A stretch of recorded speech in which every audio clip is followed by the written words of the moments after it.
Hey everyone, this is Hair of the Dogcast. We know our country is going through a lot of turmoil and unrest right now. Our thoughts go out to everybody who is oppressed. Everybody stay safe out there, and everyone get your messages out. It's Pride Month, so happy Pride Month to everybody. We celebrate all of you, and Black Lives Matter in a very big way. They more than matter. They deserve all the love and respect that everybody else gets. So, absolutely. To everyone out there, we love you. Stay safe and keep fighting. Well said, Brad. Viva la revolution. It has been a week. But we just talk about Mario generally. Generally. It's the only thing I'm good at talking about. But it warrants us to definitely stand with our black colleagues, friends, the community. Enough is enough. Take what's yours. You deserve it. And we need more representation of minorities in video games. That's something that John Eric Bentley talked with us about when we did an interview with him, and he's fighting for that cause too. So now we're here to be stupid and make you laugh. Yes, and before we if go, you don't like it, you don't have to listen. You don't have to laugh either, but we're trying. Right.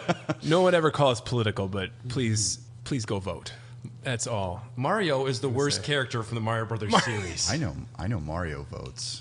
So you should vote, too. I know Mario fucks, dude. It's me. Mario doesn't fuck. He's like a new age incel. We'll call him Baby Mario. All right. Kind of looks like me. All right. Well, on that note, hey, everybody, welcome to episode 72 of Hair of the Dogcast, your friendly neighborhood podcast about video games and beer and video games. Yes. Recorded straight out of Milwaukee, Wisconsin. I'm one of your hosts. My name is Tom. I'm here with my two bearded bros. The reason I went wasn't for Milwaukee, Wisconsin. It was because I took a drink of beer. I like Milwaukee. Which is the same thing. You take a drink of beer, you take a drink of Milwaukee. Yeah, pretty much. Although this is a Madison, Wisconsin beer. All right, who's talking right now? This is Brad. Should we introduce each other like every episode? Do you think people know who we are by now? Everyone knows that I was... Might be someone's first episode. Everybody knows I was second in Monkey Ball 2 at one point. So that's what I'm going to say that I'm known for. Okay. I am Brad. So we should introduce you as perennially second in Monkey Ball, Brad Ward. Monkey Ball 2, and it was only for about 3 days. Okay. But I need everyone to know that. Thanks for being here, Brad. Woo. Yeah. We're going to fucking cast good tonight. We got a great show. And we got... My name is Dylan, and I got nothing to brag about. Ever, really. Nothing at all? I thought I had a perfect copy of Super Mario Advance 4, but it was too good to be true. Lo and behold, everything was great, but the card didn't work. The cartridge was sometimes the cards just don't go your way. No, dude. And it's my favorite Mario Brothers game, and I'm so happy to see it. We're talking about Mario Advance 4 version of Mario Brothers 3, or just like Mario Brothers 3 in general is your favorite Mario Brothers game? I think both of them are really good. I hate that naming convention. How is like Advance 4, but Advance it's actually 1, like Advance 1 is Mario 3. 2. Advance 1 is 3. Then it goes... Oh my god, I don't remember. I thought wasn't Advance 1 Advance 1 2? was 2, yeah. And then Advance 2 was Mario World, wasn't it? Advance 2 is Mario World, and then Advance 3 is Yoshi's Island. Okay. And then 4 is Mario Brothers 3. They like looped a little bit back. We're going to be talking about Fuck Nintendo ideas a little bit later. It's true. And this episode is going to be the best and worst of Nintendo. It is a Patreon suggested episode from one of our executive producers, Tyler Keller. Woo woo. Thank you, This Tyler. is actually our first Patreon sponsored episode. So we love you, Tyler. And we love all you executive producers, including Brian Ward and the inimitable Catherine Conti. Thank you so much. If you too would love to support the Dogcast, Brad, where do people go for that? They can go to patreon.com. That's right. /Hair of the Dogcast. Select one of the tiers. We have tiers for all people. We've been calling them Tears of Joy. And Tears. don't forget Matt Grenier, another wonderful producer of ours. Well, Absolutely. another producer. He is great. a producer. He's great. We're friends, I guess. He doesn't talk to me whenever Tom's around, though. Yeah, that's weird. That's the way it should be. And another in big mind. thanks to Tyler Keller for putting up with my stoned ass while you were my roommate in college. Oh, I did not know that. Yes. What's the Man. worst thing you did stoned? Did I do anything good, Stone? You daydreamed about Mario, I'm pretty sure. About birthday cake shakes at Zakota's. But Dreaming about yeah. kissing Princess Peach. So welcome to the episode. Before we get going, what have you guys been up to the last since we recorded last? Just being angry. Okay, yeah, that's Playing, understandable. collecting Game Boy Advance games too. I actually got Mother 1 and 2 on the Game Boy Advance now as well. Okay, now when we were talking about the Mario Advance 4, you were talking about it on the e-reader, right? Is that... No. This is the actual cart. Oh, shit. Because Okay, the Mario I Advance thought he said series- cards. Okay. Now it comes with cards because at the time they were still producing the e-reader, which is that peripheral you attach to the top. Oh, I have it. But do you remember actually playing the games? You had to swipe 5 cards in order to load to play the data. Balloon Fight. Yes. I think that's the only game I got. How bonkers is that, though, still, that the cards can, like, scan games in? Yeah. No, I mean, it all just contains a slight bit of data, and It's then cool, it just though. adds up. Yeah. It's awesome. I got but Final not Fantasy in 7 on the practice. e-reader. It is 3,000 cards. You have to swipe. Yeah. I got it for Animal Crossing because you could, like, swipe in furniture Villagers, and shit like that. Yeah. No, So, that was sick. And then I like gadgety things. my mom convinced me to buy it, and I bought it. Your mom convinced you. No. Honey? My mom tried to You know what convince you me really not like? to buy it. And I was like, no, this is cool. Don't even try. I love the Game Boy. Don't even try, Mom. I'm on the same page as you. And We're she's gonna like- get this She's today. like, all right, you could have just, I don't know, gotten another game or Right. saved your So money. you got Mother 1 and 2. Yeah. And those are still fan translations, but I've never played Mother 1, so Yeah. it's weird. I'm excited much for it. weirder. Yeah. Excellent. Brad, what have you been up to, buddy? Well, another Gift Horse just came out a couple of days ago, so I had to play through a whole bunch of video games. Yep. And And you had a great time. yeah, this last week was actually a lot of really fucking good games. Shantae and the Pirate's Curse for Xbox One. That was game. good. I saw that you're really into Shantae now. Dude, she's the best. Yeah? She's so pretty. Well, the sprite works great, and it's actually really self-aware, funny, like all the dialogue, and the whole world is pretty enjoyable. I mean, they play up her sexuality, which is a little weird. I'm fine with it. It's not necessary, but I'm also like, Shantae is bae, you know? Is it age appropriate? There's no titties, but there's a lot of boobs. So I remember specifically All in right. video game magazines, because the first Shantae was for the Game Boy Color, if I remember correctly. I think so. I have a blind spot for Shantae. And I don't know anything and I remember about seeing her. ads for it, and obviously being like a little kid, I was just like, whoa. And one of the taglines was something to the effect of like, she's so pretty that she's good, or something dumb. I'm gonna look this I up. wish So pretty, she's good. I mean, after playing those games, I vote her in to be a Smash Brothers character in a big way. She should be, and if her first venture was the Game Boy Color, and I really hope I'm right, No, I'm pretty sure it is. she should at least be a trophy. If only we had a producer who could look this up for us. We right don't now. need a producer. We don't need to look it up. We don't, but we do need to go move through on. some news before we get to the hot and heavy Nintendo action. Gentlemen, are you ready to go embark on the news Wait a journey? second. I'm ready go to ahead, sail Brad. the seas. Brad, I please. have producer Brad over here. The Shantae video game series. The first game is simply titled Shantae from 2002. It's from the Game Boy Color. Oh, hello! Good Ding, job, ding, ding, Dylan. ding. I got it. Featuring full nudity, swearing, and tobacco use. Joking. I was going to say full nudity on the No color. tobacco was used. Right? Yes. I found it in the woods. Of course I inhaled it. I'm a fucking genie. All right, let's do this. In an interview with GamesIndustry.biz, which is a great site, you should actually go there. Is it good? Yeah. I've never been. No. If you're into the whole GamesIndustry.business, Okay. you got to go to How do you get GamesIndustry.biz. a .biz? I wonder. You apply. You buy it. You just buy it. You just buy it. Oh, okay. You just register for that fucking domain, Brad. Oh, You can okay. get .zone, We can make you .biz, Brad.biz. .skate, .bike. We could get here the dogcastpod.com. Forget it. I'm fine with it. Yeah. It's a bit of a We long- still have .com. I'm still sitting on that one. So good. Yeah. Okay. So I'm on Let's it. get .gov. All right. Yes, dude. I'm ready. We'll see about that. Top of the All right. news. Yes. In an interview with GamesIndustry.biz, a great website, by the way, Sony Interactive Entertainment CEO Jim Ryan said that the PlayStation 5 games will not be required to be playable on PS4, which marks one of the first clear diverging of strategies between Sony and Microsoft with their new consoles. Ryan said, Brad, we have always said that we believe in generations. We believe that you go to all the trouble of creating a next-gen console that it should include features and benefits that the previous generation does not include. And that, in our view, people should make games that can make the most out of these features. So, we'd previously reported that Sony was kind of going the same route as Microsoft, or it was rumored that they were, where PS5 games were going to be playable on PS4 and vice versa. So, I like this. I don't know which strategy is better. It's hard to say how it's going to play out. I think we need to start So seeing they're saying it's not required, but you can still do that? So, yes, I believe you have the capability of, hey, I want my game to be playable on both, possibly.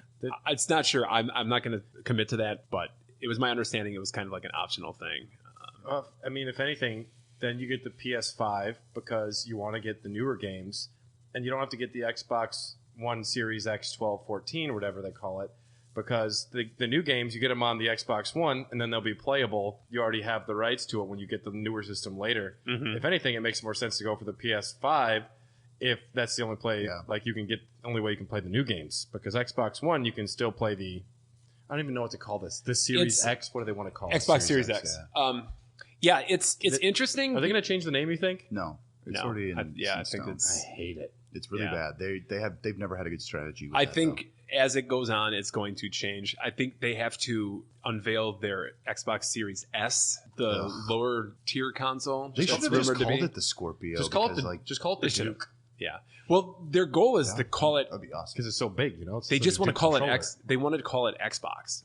That's what it's actually called. It's just that they have to add this fucking Series X to it, so it denotes, hey, you got the fucking souped up Xbox. Yeah, so it's not great messaging.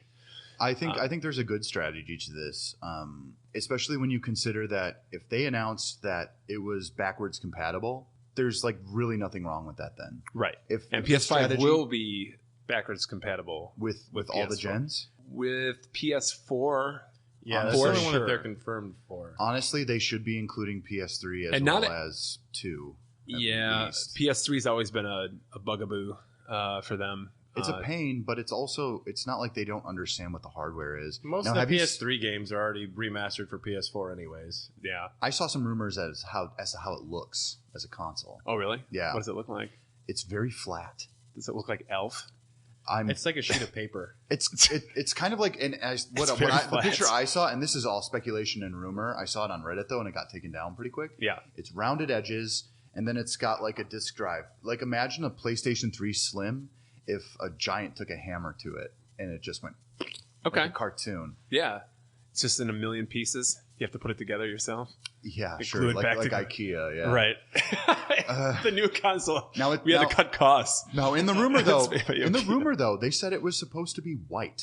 First model. Okay. I don't know. I don't know. I can't. This is honestly speculation. The first images of the controller that came out were the white version. Yes. So I think everyone was like, "Oh, okay, they're gonna launch." So this could have been doctored up, but I don't know. Yeah. So my guess is, first of all, like I said before, I'm kind of heartened to hear this because I'm a day one buy for both these consoles if I can get them on day one. And if you buy a new console, just have all the bells and whistles available to you and not have to dumb down for the previous generation. So if the other side of the coin is none of these companies, Microsoft or Sony, have really showed any gameplay. Any of these games, Sony was supposed to have their. You saw the Assassin's Creed gameplay from the Xbox. Brad, I was blown away. But you can play trailers. Yeah, Sony. I love those dirt pixels. Sony was supposed to have their unveil of the first PS5 exclusive or games this last week. I think June 5th or something. Don't quote me. 4th or 5th. Obviously, it was postponed because of world events. We're a video game podcast, but there are way more important things than video games. And yes, this is a hobby. Yes. The hardware as well. The hardware, yes. I'm really interested. I like the fact that now there is that delineation between both companies.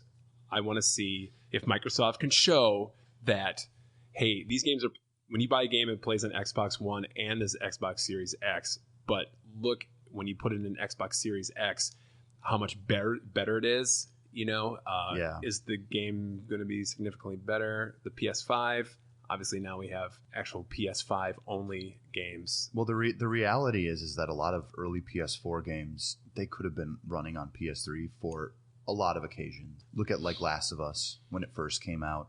Mm-hmm. Like it was right at the end of the life cycle. Oh, yeah. So when you see like, And then games would come out for the PS5, and I'm like, this still doesn't look as good as Last of Us. So there's always that transition period, no matter what you do. It always takes a year or two to like really get into the swing of the next console. Is that a Spider-Man reference? Sure. Okay. Sure, if you want it to be. They're bringing Tom Holland out for the PS5. He's actually going to be the logo, which is a picture of Tom Holland. He comes with every PS5. Yeah. Hey, how's it going? I'm Tom Holland. The best Final Fantasy 14 commercial had Tom Holland in it with, Hannibal Buress. Yes. Yeah. I did see that. Good. That was funny. Yeah. Talk about getting high in a dorm room. That's what that commercial looked like. The SSD is my guess of why they could have changed course here, because the SSD in the PS5 is supposed to have such a high throughput and allow you to access the data so quickly. For me and the listener who may not know, what is an SSD? It's a solid state drive, Dylan. Okay. So between both consoles, this is also probably the biggest differentiator. The Xbox Series X has like the most teraflops. It's on paper more powerful, but the PS5 has this hard drive that is almost as fast as RAM and allows these games. I don't know if you saw that tech demo for the PS5, the Unreal Engine 5. Yeah. I saw that, yeah. So there's that end sequence where this lady's like flying through this canyon. Everything's crawling. Yeah, everything's fucking crumbling down. That was a demonstration of the SSD just being able to load quickly, like super fast. And that could allow for some new gameplay, next-gen gameplay experiences. We'll see. Please let us know out there what your thoughts are. Are you day one purchases of PS5? Does this change anything in your strategy of buying the new consoles? When it comes with consoles, my strategy is always wait until they release the mini version 10 years later. Once the PS5 mini comes out, I'll pick that sucker up. Yeah. We'll be 40. It'll be great. Yeah.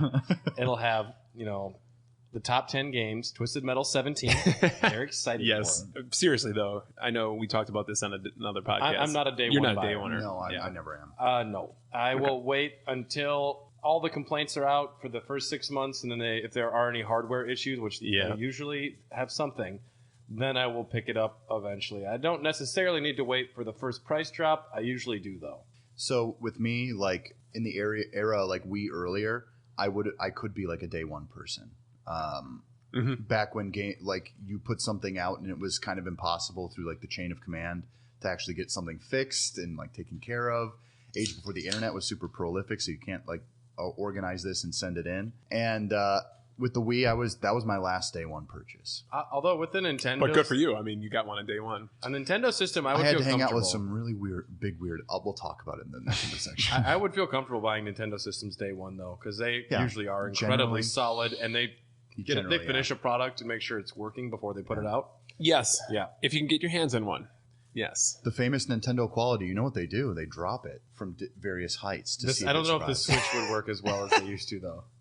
Honestly, like the Switch does have quite a bit of durability to it. Just as still, yes. All right, let's drop it. Let's drop Tom's Switch on the ground in here. Okay, cool. You will not. Thank you. Moving on. Speaking of Sony Europe was fined $3.5 million Australian over its refund policy for, quote, making false and misleading representations regarding Australian consumer law rights. I saw the headline. Tell me about the meat of this article. Sony essentially denied refunds to 4 users. I think it was about 4.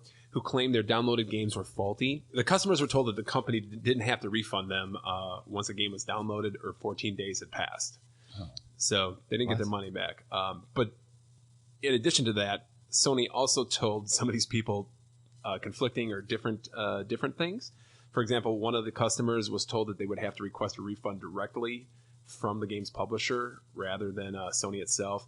And they told another customer that it would only refund them in virtual PlayStation credit, so fucking PlayStation points or whatever, rather than money. And under an Australian law, consumers who purchase digital content of any kind are afforded the same rights as anyone who made a purchase at a physical store.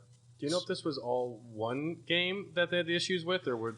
I tried looking that up. The articles, it kind of sounded like it might have been, but I didn't get the name of the game. Well, this surprises me. Knack 2. It was Knack 2. Yeah. Hell yeah. Actually, they didn't give it not too bad. I played a free version of it. It was good. You heard it here first, people. As long as the game's free, I'm pretty forgiving. Yeah. I'll be honest with you. The first Knack is not a bad game. Knack 2 is a little bit better, but honestly, didn't need. All right, we're gonna do a Raw Dogs on fucking Knack then. We will do it. All right. Yeah. Please. I'm so excited.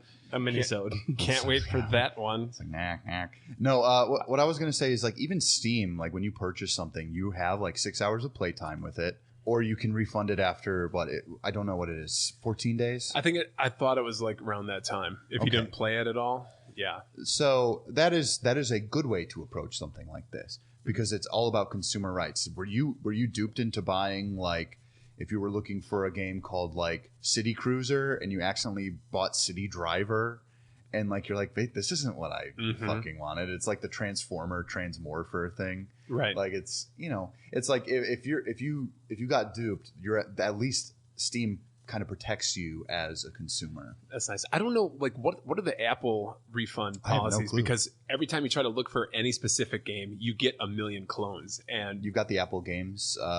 All I know is that I bought Theater Rhythm for the iPad, and then there was a forced update for the operating system, and now Theater Rhythm doesn't work. I paid money to get those extra songs. Damn it! That really made me upset because I can't play the game anymore. What am I supposed to do now? I have both games. You're just gonna have to hum "Eyes on Me" to yourself. Yeah. Suteki Dane is my go-to. That's my karaoke song. If you want to see cringe at a karaoke bar, come watch me do Suteki Dane. I would pay money for that. Yes.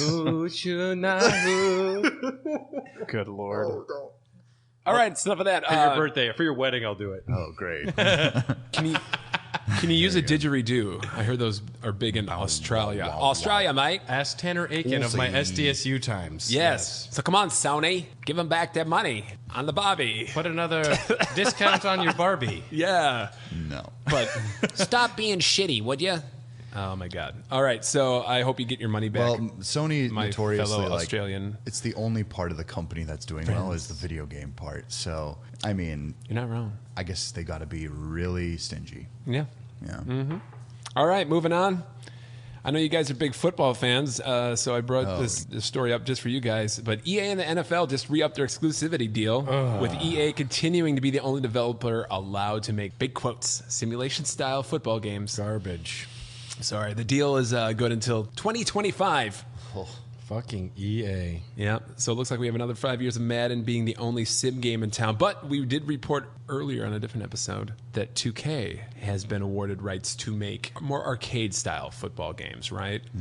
So they're still allowed to do that. I wish they could just make the games they want. Wouldn't that be nice? So, if we're talking about like NFL Blitzy, kind of Blitz the League. It's almost as if games. the sport Streets. wasn't made by a person who makes video games. But do they own the rights to the sport of football? Like the simulation aspect.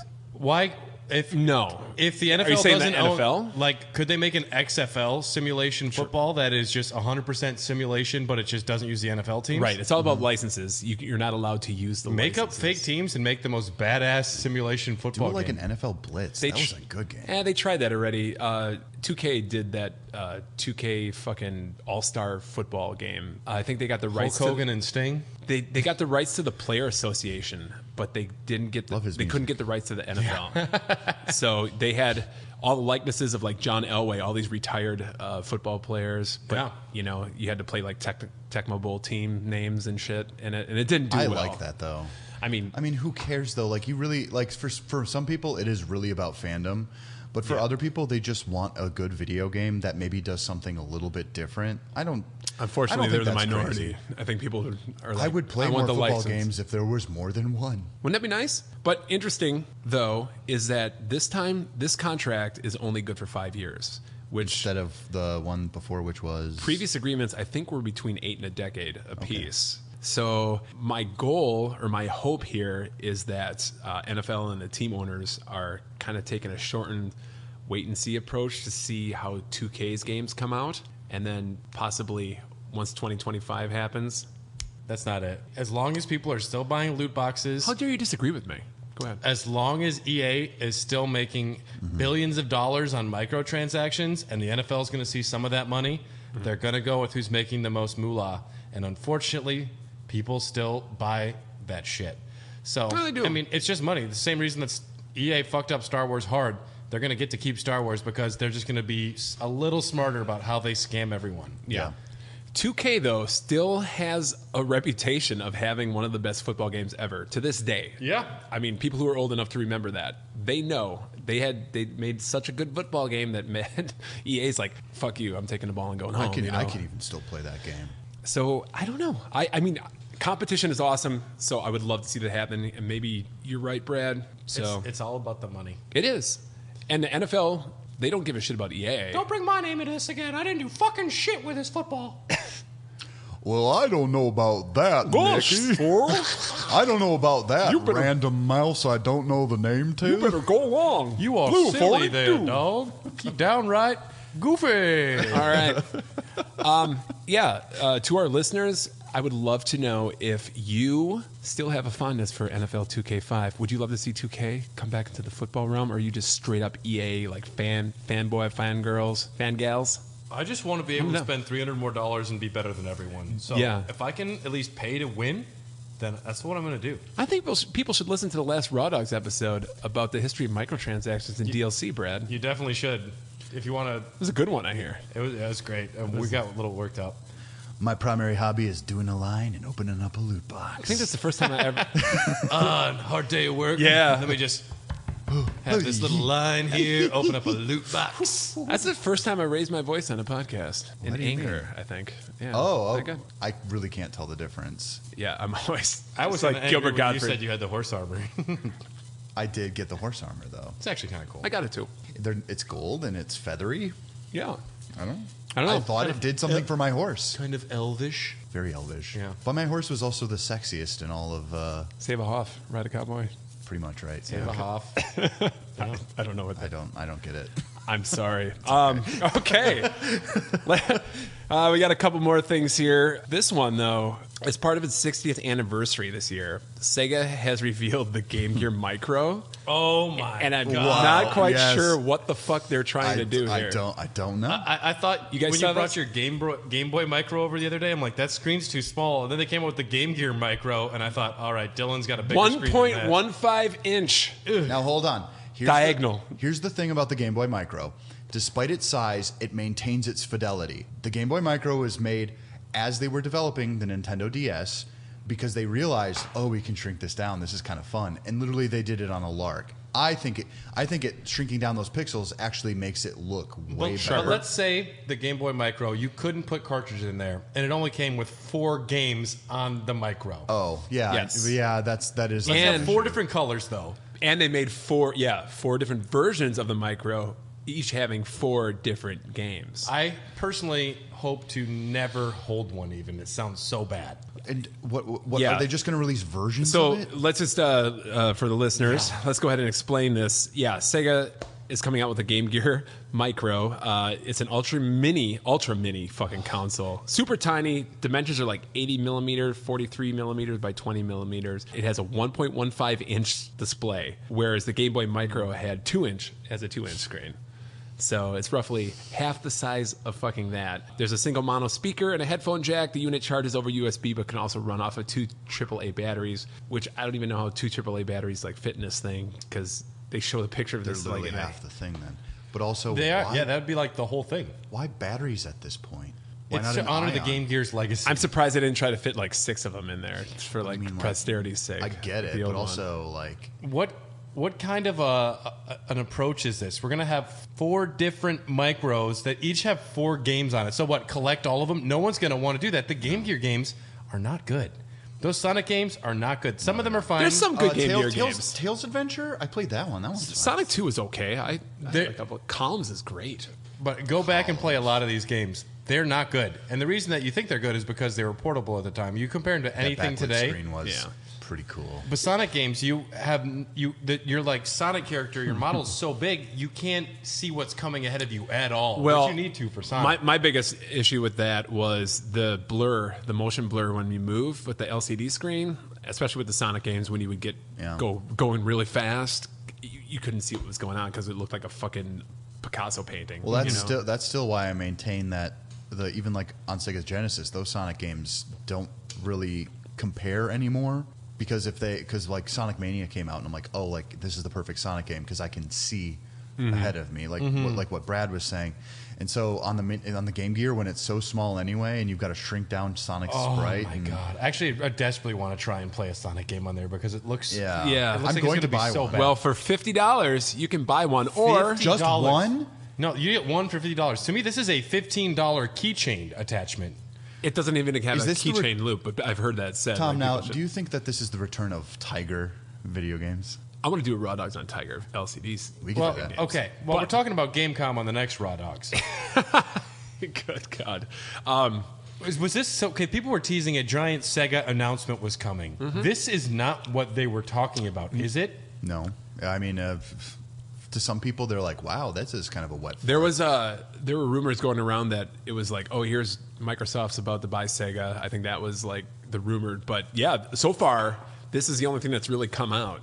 Because someone said they had that. like an earth-shattering Sega announcement. I was so excited, and then Yeah, look at this. So right now it's not slated to come out in the West to the U.S., but yes, they're $50 a piece. But if you buy the $250 back, it's like $250 for all four, or no? that's a great price drop.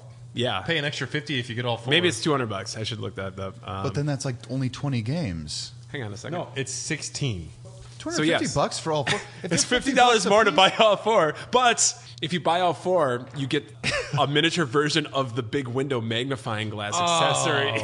God. Get the fuck out of here. This is the biggest price gouging thing I've ever heard in my life. I didn't put two $50 together. for a magnifying glass. Oh my god! Yeah, this is The SNES Classic came with 20 games. Dude, a Game Gear And all Micro should be half the size of the original Game Gear and have almost all the games that you would want to play. Yeah. That's Right. how you do the Game Gear Micro. Yeah, And they could Those sell Mickey they could- Mouse games are good They too. could get away with a $70 price point for that. And a Game Boy Micro, like not a yours, but if they were to do like the top 30 Game Sure. Boy games, $50 for something that looks like a Game Boy. they've definitely pushed this around at Nintendo. Like, sure, you got me. A Game Boy Advance one too. Sure, you got me. Yeah. But You you got don't me, put yeah.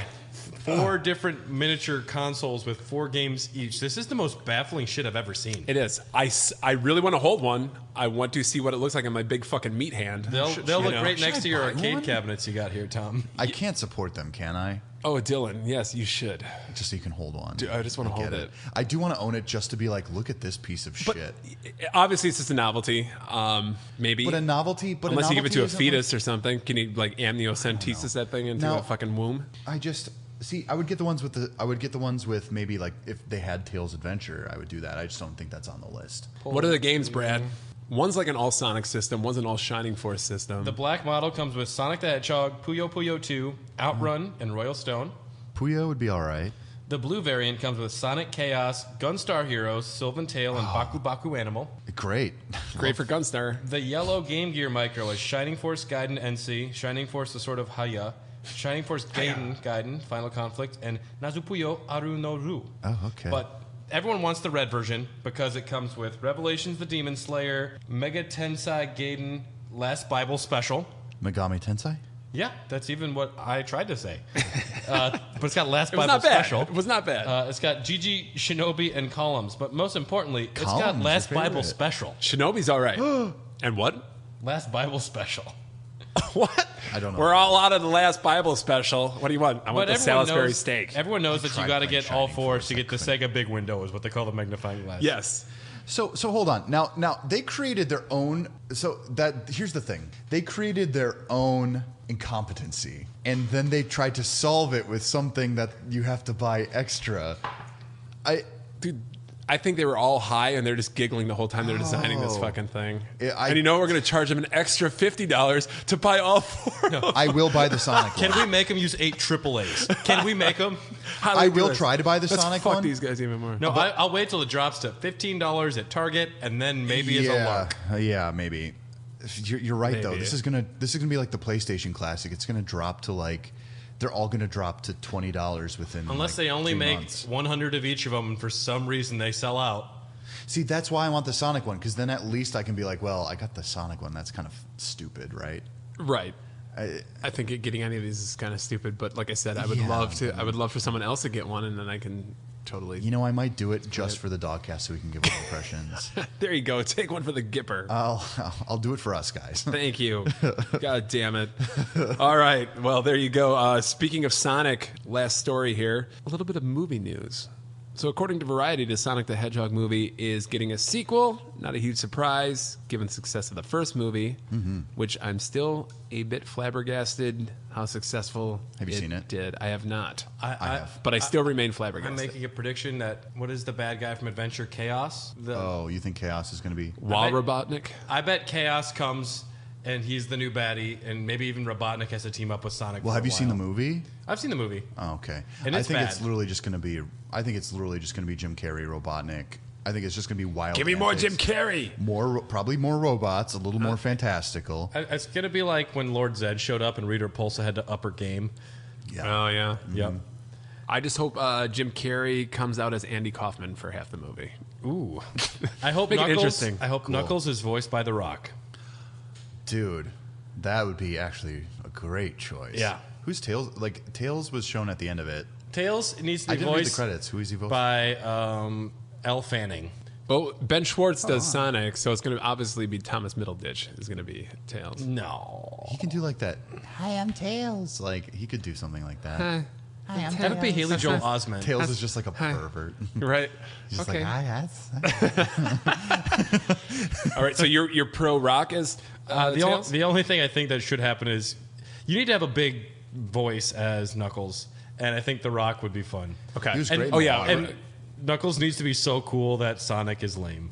Yeah, and that- then they Sonic already- is That's the improved way and he's real so life cool. is anyway, Yeah. right? I mean, Well, that's the I way it mean, is like- now. And they both agree. Tails, just be quiet.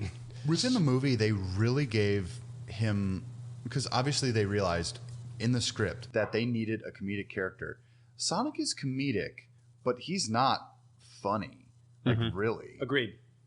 He doesn't have a sense, like he doesn't have jokes and he's not a sense of humor. He does He's like supposed things to that are be- supposed to be comedic though. He does things that are comedic, but they're cool comedic. They're like a little too like edgy for their own good. He eats popcorn while he's running fast around people. Yeah, shit like that. And he's so not fast like- that he thinks it's funny. And he's not just like in the movie. He's portrayed as basically a lost child. Is this thing worth seeing at least once? Oh, You should yes. see it once. Yes, Oh, yes. is it? Oh, Oh, dude, no. Dude, wow, if that you, was if you can highly- find it for, highly watchable. if you can find it for free, then definitely. I rented it for $5. It was fine. okay. Yeah, Yeah. free is good. Yeah. I'll check. $5 is See if it's a citywide it's rumor worth sale. it's one drink of beer for the 5 beers you're gonna drink while you watch it. All right. Okay, so there you go. Sonic movie. I don't know if there's a fucking release date I'll see scheduled, but like I said, not surprised. theaters. Whatever. Cut back on the James Marsden, although it's impossible. Yeah. I think he's lovely. Now, I actually came up with an idea that I thought would have fixed the movie. Just reverse the entire situation. James Marsden is a cop who gets transported to like Green Hills zone. It could be great. That would have been so entertaining because then he has to deal with Sonic's horse shit, and he's just like, "What the fuck?" Because if you're gonna do a fish out of water story, like I know they wanted to save money, but just I wanted to see more loop-de-loops. I swear to God. So And I I haven't hate saying that I think that the Riddler was a more grounded Jim Carrey performance, but I think the Riddler was a more grounded Jim Carrey performance. At least there was an element of believability. Robotnik was just a big clown shoes. There was nothing I cared about. Have you with seen him. Kick-Ass 2? You know, it's strange that Jim Carrey backed away from that film. I after know! he recorded it because violence is bad. Yeah. he doesn't believe fucking- that. yeah, 'cause he 180 sicked all that those thing. robots on poor Sonic. My God. So Yeah. at what point in the movie do they play the Green Hill Zone theme? The opening, that's it, Really? Okay. and the credits. All right. The credits are nice. Credits are great. Does the credits title are screen great. come up and he does the whole finger thing? So you know the No. Universal logo. You know how it's stars. They make them Yeah. rings. oh, Bing, bing, bing, bing, bing. that's I'm Sonic, and you're probably wondering, what am I doing here How in did this I city? get here, and why am I being chased? Well, it all started. This is literally how it opens. I like chili dogs. In media res with a Ferris Bueller style, Sure. direct to the audience Yep. approach. Yeah, I like that. Yeah. Fourth wall breaking always gets me.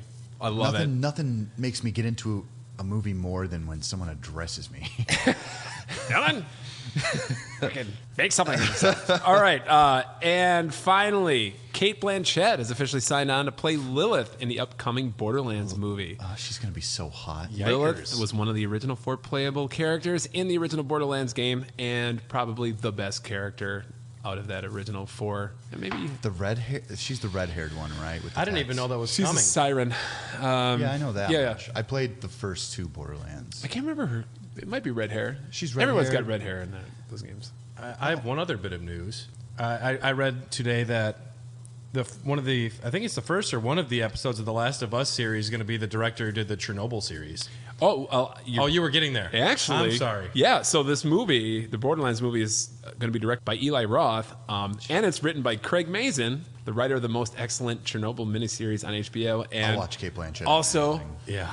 the writer of Scary Movies 3 and 4, I love her. Scary Movie 3 had one good joke. director of superhero movie. Was it the one where the alien walks past the? It's like one of those meet cutes where the lady and the guy are like finishing each other's sentences and it's going really well. And she's like, we're already finishing each other's. And he goes, dinner. And Yes. that's the only joke that I laugh at, but I laugh every time. That's not bad. Now, Brad, you said, what did you say about The Last of Us 2? You wanted to talk about Craig Mazin? Well, not the screenwriter, but the director from Chernobyl. He's going to be directing one of the episodes for the Last of Us Netflix series. Yes. Which is exciting because fucking talent right there. Getting real talent to do your video game adaptations, I am in support of that. Yeah. I just don't see why it's Paul necessary. W. I S. think it's the Anderson same for guy. Resident Evil 6? The jury's still out on that one. We're not sure yet. We have to do our retrospective. Listen, I'll say this. I've said it before, and I'll say it again. It's really hard to adapt these things. You can try all you want, but sometimes you have something that is so encapsulated of what it should be. Sometimes you don't have to adapt. Sometimes you don't have That's to. what Sometimes the thing is It's the okay. thing. It's okay. Let video game be a video Yes. game. Which is Please. why the new Watchmen series worked so well, is because it was a continuation and it did its own thing. Exactly. Do we have any other news, Tom? No, that is it. So if you guys have something to say it now. No. As far as news go, I'm having a baby. You are? Brad, Great, though, I was right? like, holy Congrats. shit. I was like, wow. We are getting a kitten. We are getting a kitten in 2 weeks. Yeah. We're thinking of naming him William or Billy, perhaps. How about like a cat name? Willie. Well, Martin's not a cat name, and it works great. I know there's Norm, but then I named the second one Goblin. Yeah, we're thinking like little Billy. Okay. Billy. Billy Buster. I'll say this. Wait until you see its personality and then name it. So It's the best thing to do. Okay, yeah. Okay, great. All right, that's been your news. Gentlemen, what the fuck you been playing? Because I haven't been playing shit. I beat an entire video game yesterday. Wow. All in one sitting? All in one sitting. Brad, what? It's a little game called Star Wars Battlefront 2. I beat the entire free. campaign yesterday. It's free now. It's free now, yeah. A little sneak peek for the next gift horse. I was getting ready for that, but I know that reviews for that game were terrible for many reasons, but one of them was that the campaign was 4 hours. It's not the longest campaign. It took me maybe about 7 because it has the expanded stuff in there. I think a lot of things with game lengths, some people are maybe playing the game faster and not trying to enjoy it and get through as much of it as they can. To me, a Battlefront campaign at about 6-7 hours, that's not bad. Yeah. You're mostly there for the multiplayer experience. That's like Call of Duty length, and that's what I like. In and out, bing, bang, boom. And Well, you know, even the original didn't really have a story like the original Battlefront games. It had no was just campaign. like you Battlefront did 2 a had campaign. Battlefront 2 definitely did. They had a story one. Whereas the 501st the Legion, old ones. Oh, yeah, okay. back in the day. But Yeah. to me, that wasn't so egregious. The production value was really high in the cutscenes, and I liked. It is officially canon, so this actually happened between Yeah. Return of the Jedi and Force Awakens. So there was a nerd inside of me that was kind of excited about seeing Where is he? what happened. Is that who you're pregnant with? The gameplay definitely had issues. There were times that characters were doing dumb shit, and it wasn't tight gameplay, but it was fun enough, and some of the characters were interesting. I hear it's well written. It's well written. There's a character named Shriv, which is just kind of this guy who's always with you, but you never pay attention to him. He's always like, oh, fuck me, I guess. I'll go do this. And I was like, Shriv, you're the man. And you have a little droid that's always trying to get pet and play with him. And at first he's like, fuck off. Shriv. And then it's like decades later, and he sees it, and he's like, what's up, guy? He's like, it's cool now. I actually thought the dogfighting in Battlefront 2 is bad. I'll say the dogfighting is bad. Is But it? It's a free game. And it was fun enough for 6-7 hours. I forgot there was dogfighting, and that's the shit I would be like the most interested in. Because man, I really want that. I want fucking- a rogue squadron. Yes. I want another rogue squadron. Give me a wing commander. Give me Colonel Christopher Blair. Man, give me some dogfighting. Honestly, in space. if Hear the they dogfight. made one that was good tomorrow, I would also buy like a flight stick for it. There's for my a- PC. That'd be fun. There's a great one that came out when Oculus Rift came out. And I have it, and I forgot what it's called. But Oh, is it called Everspace? no, That one's a good dog fighter. If you Is want it? to play a good dog fighter, Everspace is very good. Okay. Either that or Elite Dangerous, but that's too much for Dangerous. most people. Yeah. So. Yeah, that's mostly what I've been playing. Okay. Cool. Well, good, man. Well, congrats beating a game in one sitting. Oh, and I beat Spider-Man finally. Marvel's Spider-Man. I beat all the DLC too. Cool. What is your final prognosis on Spider-Man for the PS4? 10 out of 10. Fucking It's a great game. I put it in the top 10 PS4 games because it's also an exclusive PS4 game. Fair enough. Well written. The baddies are all really fun and recognizable, but also a fun twist on them. The best that Stan Lee's ever looked. The gameplay is amazing. The I don't know, gameplay he was kind of slick. the back in gameplay is day. fantastic, and it was fun learning more and more as you play it. Just swinging around. yeah. Just go to the game. Don't even fucking play through the campaign. Just go swing through the city. It feels so good. I saw a video of a toddler, and he was given the controller, and his dad's like, just keep hitting the button, like the R2 button. And the kid is just laughing because Spider-Man just keeps yeah. web swinging. He's so happy about it. And Yes. I did the same thing. I was like, giggling and shitting myself. and shitting everywhere. Yeah. Now, have you played Sunset Overdrive yet? No. Okay. I played Sunset Overdrive. I was not impressed in comparison. Oh, it's fun. I still like Sunset Overdrive a lot, but not as good as Spider-Man. But Spider-Man is an evolution of Sunset. Yes, truly. Yeah. So it's free on Game Pass. Okay. It's worth checking out to see the lineage Yeah. of where a lot of Spider-Man stuff comes on. Sunset doesn't get good until you get the air dash mechanic. Once you Okay. get that, That's not. then it's I just couldn't so you flow. It the flows grind. so The good. grinding. I had so many problems with Yes. right away. I'm like, this doesn't feel good. No. I can't do anything with this. Yes. Did you ever get the air dash? No, I never Oh, you got get the that. air dash. How- Because then you're just fucking like. How long is it? 10 minutes? 2 hours? 10 hours till I get the air dash? It's probably a couple hours. But They really want you to understand like the basic stuff. I know they must have done this on purpose, which is fine. But like this was an exclusive way back in the day. it is. Yeah. So I mean, like, I don't know. They tried their hardest with this one. It wasn't as popular as it should have been, though. I know. will say that Yeah. because it was the humor of the time. Dylan, Yep. what have you been playing? I've been playing Deadly Premonition Origins in anticipation of Deadly Premonitions 2 coming out in July. Boom. I think this game is fucking hilarious. It is full of just like weird volume changes and dumbass dialogue that's also like translated to be funny too. And you really like it's almost a parody of Twin Peaks. Yeah. I mean, That's they- awesome. Well, you talked about it on the last Well, Dogcast, but has your opinion changed on it? Have you love you love it more? Oh, I love it more. Okay. It's literally like when you get in a car in this game, they want you to follow the road laws. They'll even give you can even press like the bottom two left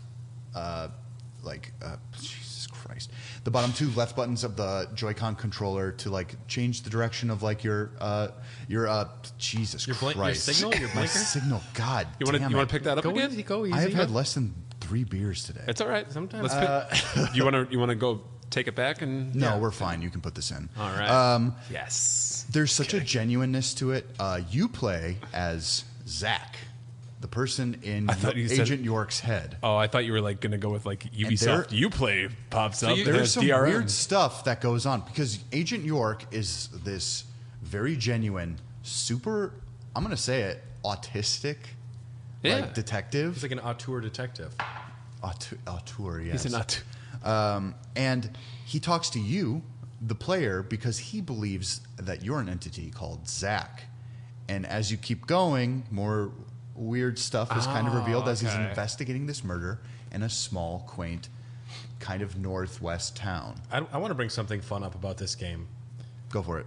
A Nintendo Switch port for a game that hasn't been released since 2013 on Windows and it was on the PS3 and 360 before. It's just fascinating. Put it on the Switch. They didn't even think put it on the PS4 arcade or the Xbox One. Nintendo bought it. Nope. Nintendo like throw it on the Switch.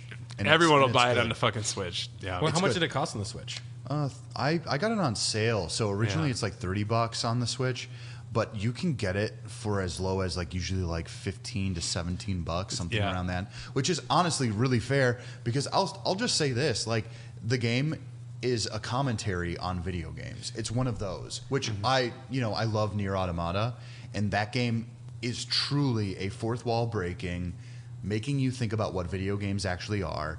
and I really dig on that stuff because I kind of like postmodernist art anyway. So I immediately meshed with it. It took me a while to get back into it because I was playing other stuff. Sure. Do you know what Guinness World Record this game has? Tell me.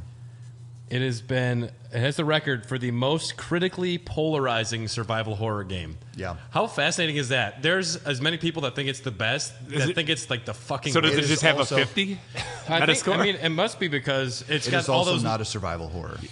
I think some of the most effective horror films of all time are those that mix in the mundane before it gets to the fucking bonkers. Which is that what's going on here? The tone is completely comedic. This is a survival horror in mechanics only. In tone, you are never going to be scared at all during this game, and I think that was by design. There's a part where it's like right in the beginning, and York is driving, and he's talking to you, Zach, about like a movie or something that he saw this one time, and then he swerves off the road because someone is in the middle of the road, and then there's like this whole sequence where it's almost like this cliffside is almost like 20 miles long, where it's just like do, and then it shows you a picture of a squirrel, and as the squirrel jumps away, he makes like a monkey eep, like and it's like the sound effects are so strange. Oh my gosh. And the story progression and the level design are just so weird. Yeah. That you just have to. It's one of those games where I would never play this if you want to be serious. Frank Cifaldi of One Up said this game was a jack of all trades and a master of none. Yes. Oh, Frank. Yep. Frank with that hot take. A friend of the podcast. I truly He's think officially polarized. I think this is a visionary game. I'm anxious to see the sequel because I don't know how they're gonna fucking top this horse shit. So on a scale of David Lynch's, one David Lynch being not very David Lynchy, 10 David Lynch's being even lynchier than Lynch. that new like monkey interview Netflix short film. I love that thing. I don't know about it. Did you watch it? I watched it. It made me uncomfortable. Here's Oh the my thi- God, here's the what- thing, though, what it's did not- Jack do? It's not all that lynchy. It's so fucking weird. Fucking love it. I'm It's going to not start talking turkey. You can't handle that. Oh, man. It was just like Kate nothing. hated it. Kate fucking hated it. It was all She had to leave the illusions room. and metaphors. They never talked about anything real the whole Oh, time. man. I fucking love it. Sounds interesting though. Yeah. This game rules. If you're going to get it on anything, get it on the Switch because there is a slight actual fidelity upgrade. It's very minute. Okay. This game is purposefully made to look bad and feel kind of bad. It's the Twin Peaks of video games, Yeah. kind of. And That's what they'll tell it's you. not We Lynchian, purposely really. made it this way. It's not Lynchian. It's a sweary game. Right. If you've ever played another sweary game, a lot of this is kind of. Yeah. I don't want to use the word avant-garde because that just sounds really just pretentious as shit. I don't know what that means. Cool, man. Other than that, more Warhammer Okay. 2, Total War. So we're on the same page because I haven't been playing anything really new. Just still chipping away at LA Noire, getting towards the latter half of that, and yeah, still enjoying my time with that. With warts and all, sometimes some of the question responses are a bit obtuse, where I think I'm accusing this person and I got the perfect evidence to like make them crack. Yeah. And Have you ever played like a Phoenix Wright game? I haven't. It's kind of like that. Yeah. Those games are worth playing too. You would like Phoenix Wright quite a bit. I've always wanted to dabble Switch with is that the Ace best. Attorney. Switch is the best. If you're going on a trip and you got to play something in the car, Yeah, Phoenix Wright's the way to go. I will do that. Somebody should have made that my Would you fucking say that New you Year's resolution. enjoy the Nintendo Switch? Yeah, I love Nintendo. You're going to You? find that out in like a millisecond. What? Yeah. Wow. But you said you like the Game Gear Micro, so I was getting a lot of mixed signals about what you. I think this is the most polarizing Oddities. podcast host that You just want to get the weird shit. I like the weird give this shit. man his Guinness Book record. I like the weird shit, baby. Yeah. Keep it coming. All right. Anybody else have any games they've been playing? Forever hold your peace on this. Yes. Xenoblade Chronicles. Oh yes, please. Oh Good my catch. god! Oh, I Let's can't talk about this. believe I went past this. Let's talk about this. I'm So- I'm very far now. I'm actually on. I'm actually near Galahad Fortress. Okay. On the Mechonis sword, Nice. which The is like Mechonis. around like level 50. Are you on Bionis? I'm on Bionis. Mechonis. Yeah. So your assessment, just overall, is this a great remaster or remake? This is the It's a way- remaster. This is literally the way it's meant to be played. It doesn't look like horseshit like it did on the Wii. Yeah, great. You have draw distance. That's nice. And the 3DS one is the first one I played, though. And okay. The 3DS one looked fine, but it's also it's like one of the few games to difficult. take advantage of the new 3DS when that came out. Yeah. Yes, with the extra stick. The stick and the upgraded processor. And I played that one, and I played it all the way through, and I loved aspects of it. But when you play it now, they reorchestrated all the music. Cool. It sounds glorious. There's an epilogue now. I heard about that. Yeah, I haven't gotten to it. I heard obviously. it's okay. I hear it's fine. Yeah. But it's probably just for the fans more than anything. Like, here's an extra thing. Come on, you're buying the same game.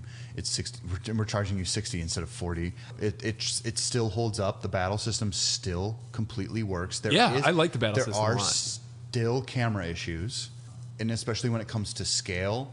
Xenoblade Chronicles 2 did that a lot better. Okay. But when you understand that, I believe this is Monolith Soft. Do not quote me. Yep. I believe they helped with Legend of Zelda Breath of the Wild in creating spaces. And you can tell. Yeah. And this reminded me automatically. I'm like, oh, I knew when I played Legend of Zelda Breath of the Wild that this was not new to me. Yeah, they used a lot of the things they learned with Xenoblade Chronicles X and applied that to Breath of the Wild. Yeah. I was going to say, like, you and I were kind of chatting through the old text messaging about Xenoblade Chronicles, and that is probably my favorite JRPG since Final Fantasy X.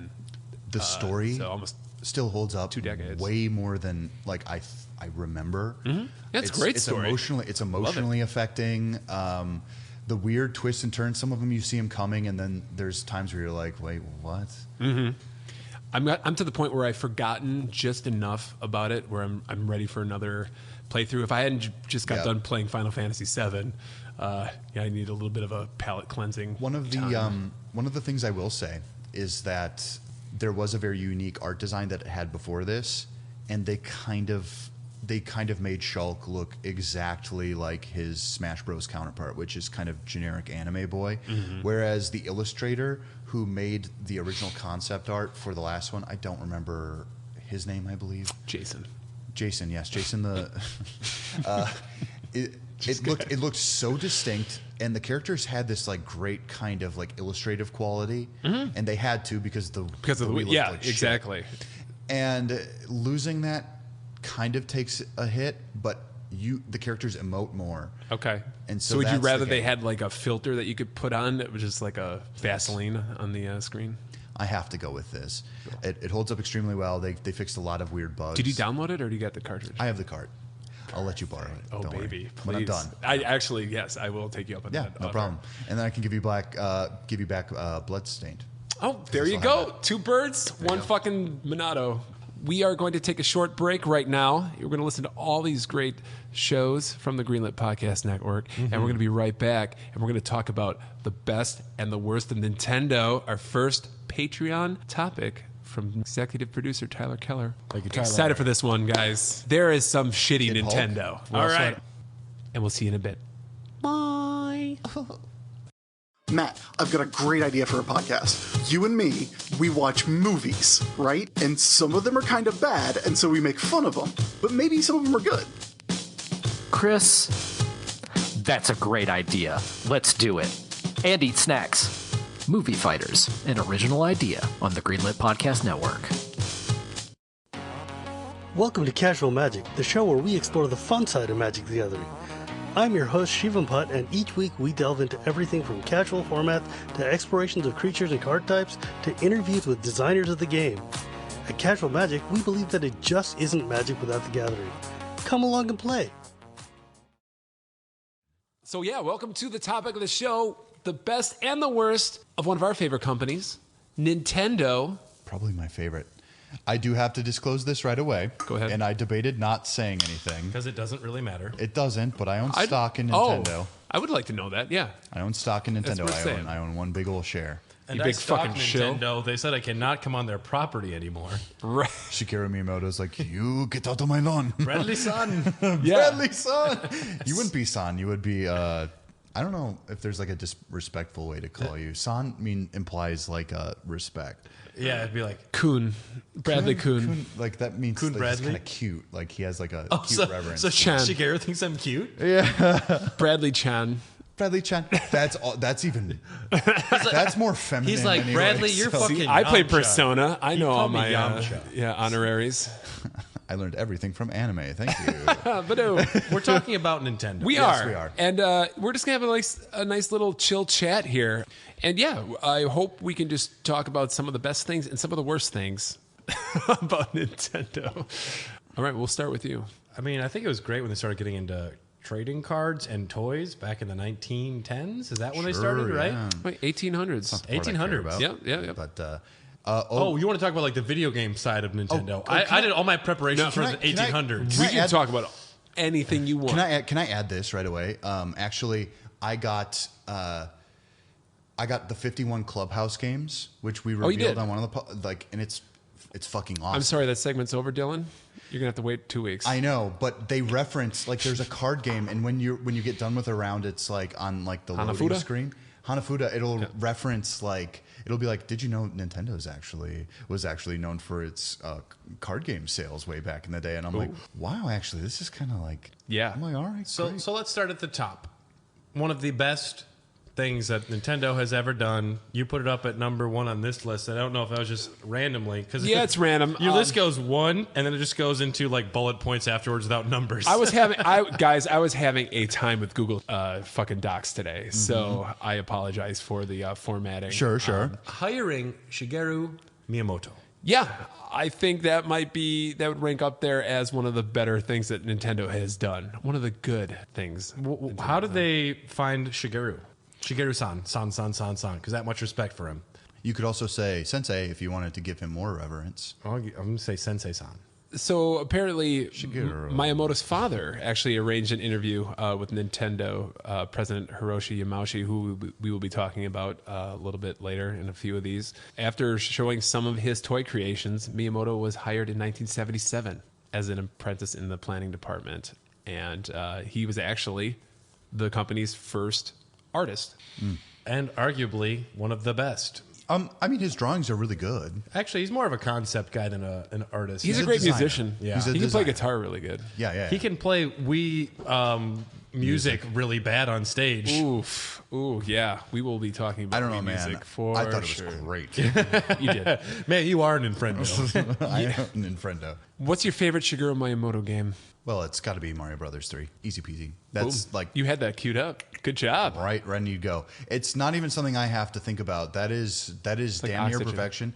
There are times when I slip between that and World, but I mean that the levels, how like the scaling of difficulty is so much better in 3. And it was he was really good at bringing story into video games, which I mean, arguably, but Mario was one of the most identifiable protagonists, and there was Yes. Save the Princess.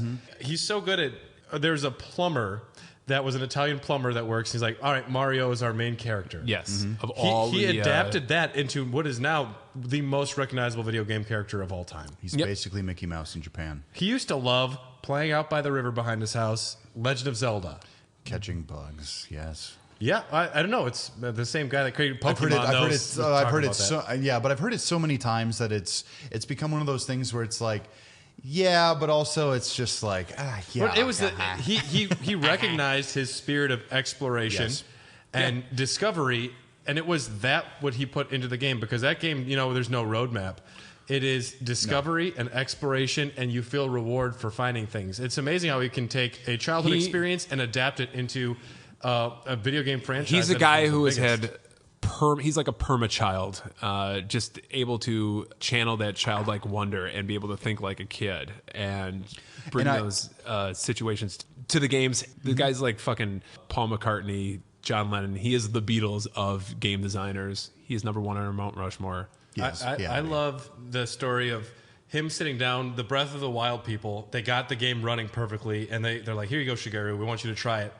He just climbed trees for like 2 hours. Yeah. They couldn't get him to stop climbing trees. You want to go over there? Nah. Just going to climb these trees. The reality is there's this philosophy that he has with game design, and the first thing that has always been, does it feel good? And then it's basically like, does this inspire you? Yeah. And he would just ask people that. It would just be like, oh, does this inspire you? Does this actually make you want to do what I'm asking you to do? Because like, I mean, I don't know about you, but you play like any of the Mario games, and sometimes like it's like, oh, you're going into an ice level, but sometimes it's like, oh shit, everything's huge. Yeah. And like, you're just like, wait. One of I my remember favorite as a levels kid- is Super Mario 3. The first time you get into the giant world as a Yeah. kid, it's like, oh shit, Yes. this just got real. Look at the size of these sprites. Yeah. The NES can't do this. How is it doing this? It must have an MMC chip in it. Oh my God, what's going on? My head explodes. Can you imagine a Nintendo without Shigeru Miyamoto? What if Shigeru Miyamoto went to LJN? Well, I can't. I don't want to imagine. Just the best We've been Jaws playing- game ever. Yeah, Friday the 13th is as good as Mario today. This will be a controversial. Friday He the wanted to 13th, make Pop- the 1,000-year door. He wanted to make Popeye. He was all about Popeye before Donkey Kong. Yeah. And couldn't get the license. I So think literally if they had given him the Popeye license, which like even 5 years after that, they did make fucked one. up. They fucked up. They did make one. They They did? eventually Oh, yeah. made one, and it was just it's like, graphically pretty fine. impressive.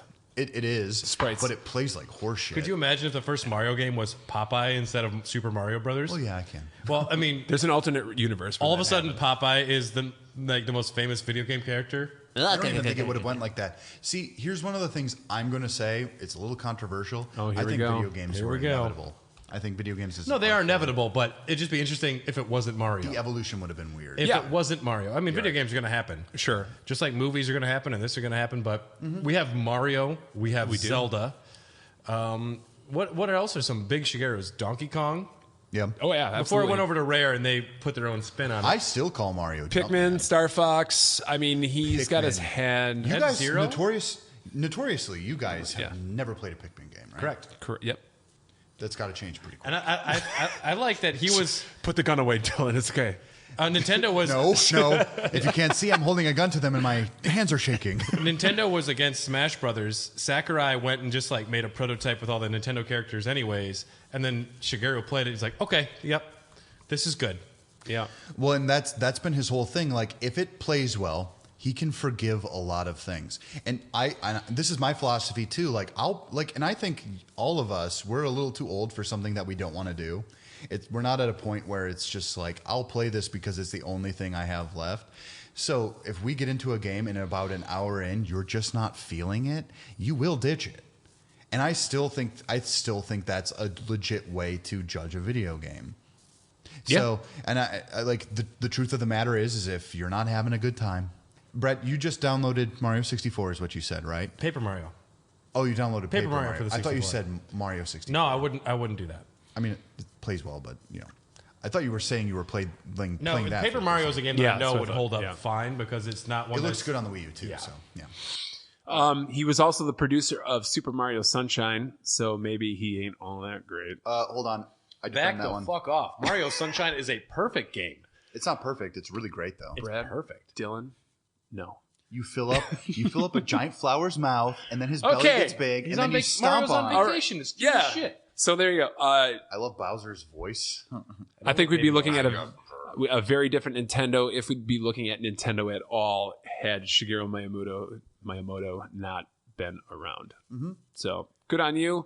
One of the best things Nintendo's ever done. Let's talk about something bad. Let's do that. Can I start with mine actually first? Please. Do it. This has been like it's the pain of Get it being off a your chest, Nintendo fan. buddy. Now I know Tom's collected amiibos. I have a shitload of amiibos. I got out.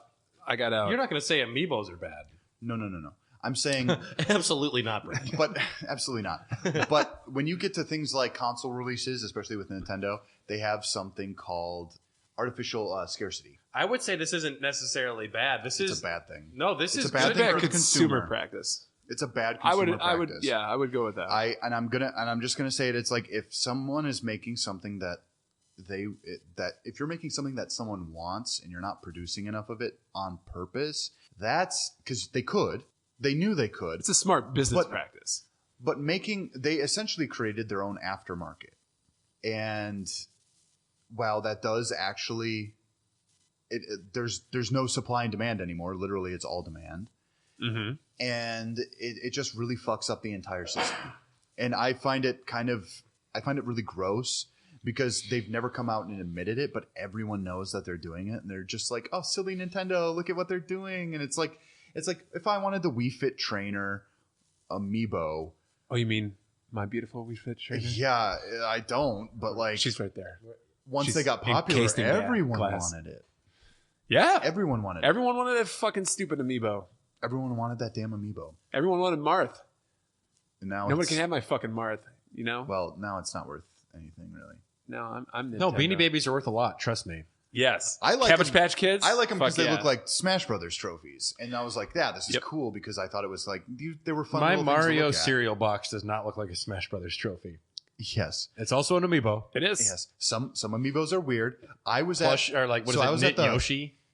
Here's the thing. I was at the Mega Media Exchange Yeah. over in Greenfield, and they have amiibos there, all packaged up. I recently just bought myself a Bayonetta for the first time. Congrats. Thank you. I paid way You're- too much for I'm it. not congratulating you. You're kind of insinuating it was your first. You're going to buy another one You bought a toy, you There mean? were two. because you just said Bayonettas. like I bought for the first time. yes. Yeah. You anticipate like a Sure. You know, I'm gonna buy another I got one for There's personal a, use. there's a so, cloud one that looks pretty tempting at this moment. But Yeah. they have there's Poochie from the Yoshi's Island series. Yeah. Yeah. They had one from Woolly World. Guess how much they were charging for the plush Poochie? I guess amiibo? 35. Did you hands on my plush Poochie? $80. Jesus. It's because people pay for it because of Yeah. supply and demand. Yeah. I don't know. And to me, there's a certain smart element with the consoles. They do it to an extent that is too big, where they are creating too much of a demand. But I'd rather be on the side of I'd rather have not made too many and have people asking for more. Now, when I was 16 years old and I bought the Wii, I felt like king shit for owning one for Yeah. probably 5 or 6 months. and that's what they wanted to elicit Yeah. from you. But that also sucks because anyone else who loves Nintendo couldn't it's just like, oh, I can't wait in line for 19 hours at the a Target. Nintendo Classic. It was impossible Yeah. to get your hands on that. Yeah. And there was an aftermarket where people were selling it for $500. Now you can get them pretty easily, actually. Yeah. Although I don't know if Nintendo could have even predicted the Nintendo Classic being as big as it was. They I was knew going to it. say, I I think think they that knew was a it. little bit of both. Well, but there's a lot of those little all-in-one console things at Walmart that you can get. Oh, the Sega thing that has everything. oh, the at games, Whatever, yeah, Here's those. the Coleco fucking. Yeah, but Nintendo has the Intellivision. reverence of, which I will add later, first-party titles. There are rarely bad Nintendo first-party titles. I recently made a list of the top 10 best-selling Nintendo games, and I think there was one non-Nintendo produced game. Sure. Yeah. That's yeah. And that could be one of the best we could talk about right now. It's also first-party maybe titles. one of the bad things about them is they don't have huge third-party support a lot of times for a lot of their systems. But everyone they produce that is first party, it's usually just a game changer. But they don't have, I don't think, enough third-party support. Except like now with the They've Switch. tried hard. With the Switch, everyone's like, Yes. put it on there. Get on the put it there, bandwagon. Put it on Yeah. there.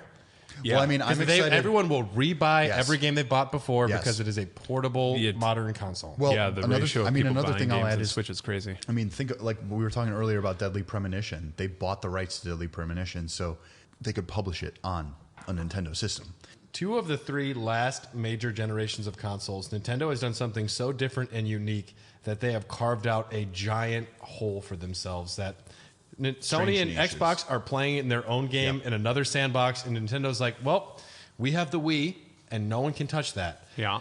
And they tried to. They couldn't do it. And then now the Switch, sorry, you're not even close, Sony and Microsoft. We are doing something different. The Wii U, I mean, we're talking about great ideas and terrible ideas at the same time here because the Wii U is PS4 great. is at like over 100 million sold, so I think I'm Sony's not saying okay. they're not doing fine, but I'm they're saying Nintendo's nailing doing it. something different. Yeah, differentiating. That's So- what they have to do. But literally, like when we break down when we talk about like Xbox now and PS5, we literally the competition is between them. Right. Nintendo's over here just minding their It's own like, fucking what business. console are you going to buy in addition to Yes. the Switch?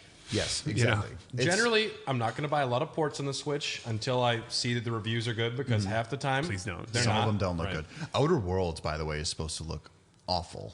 Funny you said that. I watched a video last night, a comparison between the PC version and the Switch version. Oh my God.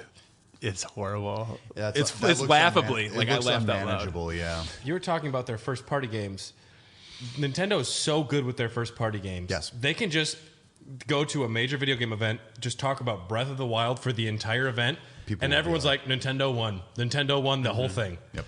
Because their first party games are generally so well made and received that they get away all right, with we just went from a worst to it sounds like a best. We're talking about first party now, and I think it's also fair to point out that Nintendo has some of the best IPs. It's not just IPs, it's also the fact that they actually use their hardware correctly. They actually know how to take an art style and run it through the system and make it look like, because I remember playing some games on the Wii and I'm like, this kind of looks HD. It's not. But it feels, it's all there. Like, good attempt. They're very good at making something that feels appropriate for the medium. Mm-hmm. And it's like, if you think of game consoles as a canvas, then the paint is the game. And they know how to fucking roll with it. They're the Van Gogh of that shit. Plain and simple. Yeah, there's something in the water there at Nintendo. Yep. But I would love to see the room that they put all their shit. I would love to see all the their prototypes, smoke. Like everything that they're just like, this room. is horrible, you know? Yeah. They have the Nintendo Wii, which that sold like crazy. Everybody had a Nintendo Wii. But I don't think a ton of games utilize the Wii motion controller in a way that was perfectly integral to the game. As well as Mario Galaxy. Man, Mario Galaxy felt so phenomenal. Man. Smooth moves, Wario. I mean, there were some, but I don't think a lot of third-party people really ever got the knack and how to utilize it. Yep. Yeah. But Nintendo, they're like, we got it. We have to. We know what we're doing because they know how to use their hardware. Yep. Yeah, well, and they're like, nobody else is using this to any like great effects, so we should probably. The second Red Steel was pretty good. Oh, yeah. Yeah, Wii Motion Plus. The Skyward Sword. No. That is a bad as a lefty, Zelda Tom. game. As a lefty, it was the second game where they made Link right-handed. Fucking A. This was my shining moment. I've talked about this before. Yeah. And then they changed the fucking hand.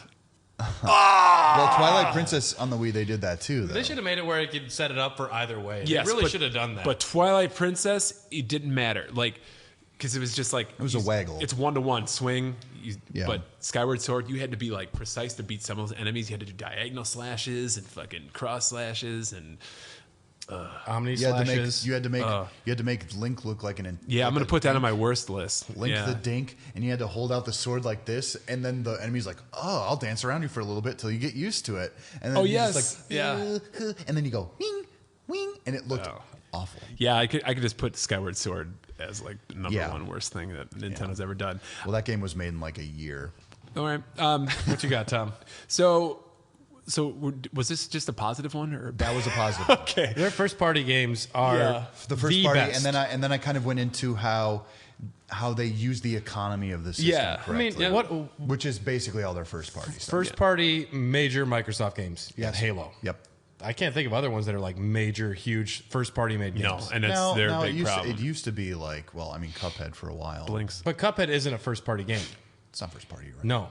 And who's Sony got first party? Sony's got a better cache of first party. So Naughty Dog, Insomniac now, Sucker Punch. They have Santa Monica. The Ratchet and Clank series has always been huge. They've got a decent cache of. They have a decent one, but they don't have Mario. They don't have Donkey Kong. They don't have Star Fox. They don't have Zelda. Nobody can hold a candle. I mean, they don't have Bubsy. No one has Bubsy. Bubsy is still elusive. Somebody's got Bubsy, and they try to put out fucking games. Bubsy doesn't even wear pants. Fuck you, Bubsy. And he has this thing where he can glide like Knuckles. I don't get it. He doesn't even have fucking skin. He doesn't have fur. Yeah, it sucks. I don't know how he does it. But Bubsy is next week. Big dick. Oof. I mean, meow. Tom, what do you want to talk about? All right. Well, we were talking about the Wii, and since we're going to talk about the worst, I hesitate putting this in the worst column, but I think we need to talk about the Wii U. Sure. Oh, yeah, I agree. I bought it. And mainly I played it today. The messaging and the inability for Nintendo to really have a concrete reason for the system to exist. I think it's all in the name and the marketing. I agree 100%. The name for sure. Having Wii in the title just confused the fuck out of people. Now, If the console would have been portable, if you could take that pad, if that handheld pad could have been taken with you, then it's a Switch. It would have been a Switch. Yeah. And I think the Wii U is an important stepping stone. But man, they botched everything about the release and explaining what it is to people. Yeah, they couldn't tell you why you needed the gamepad, why the gamepad was integral to it. You can see what they were going for, though, because you still used the Wii remotes. But I remember watching these things. They just like set the pad down on the ground, and there was like a golf ball. I don't know. It seemed sick to me. Like whenever you show me something experimental like that, I'm like, oh yeah, all right, I'm in. Like, sure, I was. I'm like, I think fuck yeah. we get it though, maybe more than most of like the average person who's not a major video game podcaster like ourselves. Right. Yeah. We follow. We're in the know. Yeah. We're just fucking in the know. They obviously didn't. We love you, fans. They obviously didn't push this enough to begin with because I barely knew about it at the time, which is crazy. I was still Dylan. I did. They should have called it the U instead of the Wii or something, or like the U would have been good. Yes. Or anything other than the Wii. Nintendo U. Yeah. Or whatever. Nintendo Us. Anything other than Wii U. You can see from a marketing standpoint where they were going to. Well, Wii was so popular, they think it's another Wii thing. It'll work. And it uses a lot of the same controllers. Baby. Because most people who bought the Wii are very like economy minded, and you can't. It's a hard sell to get them to buy new stuff. They were trying to continue their success, but the idea that you had to have this like cumbersome pad, and that they weren't like really telling you what the Wii remotes were gonna do with the new one either. This it even had a shitty fucking code name too. I didn't realize this. What was it? Dolphin 2. Project Cafe. I mean, Wii was like the revolution. Yeah, GameCube was Dolphin, but Dolphin's so cool. I get behind me. They didn't choose Porpoise. They went with Dolphin, so that's good. There you go. But at the same time, I still harbor some love for the Wii U. It had some great games that are all now on Switch. Now they're all on Switch. The Wii U is a great system. And like you said, it was a logical stepping stone. It's a system that had to be made to get to the Switch. It's just maybe it should have stayed in the prototype phase. And they couldn't have made the Switch 5 but they had to years come up with earlier, something. If Wii U simply had a different name, I think it would have been a lot more successful. And also, agreed. Even if they called it Wii 2. Wii 2.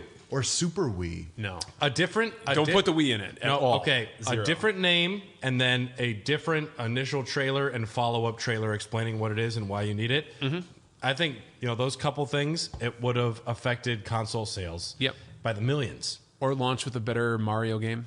Yeah, new Super Mario Brothers U. No, don't do that. Make it the pack-in. Now listen. Put Sonic in there. Although Sega Saturn didn't even have a Sonic game. Sega Saturn. I don't like defending those. I don't like defending the new Super Mario Brothers games at all because they're fine.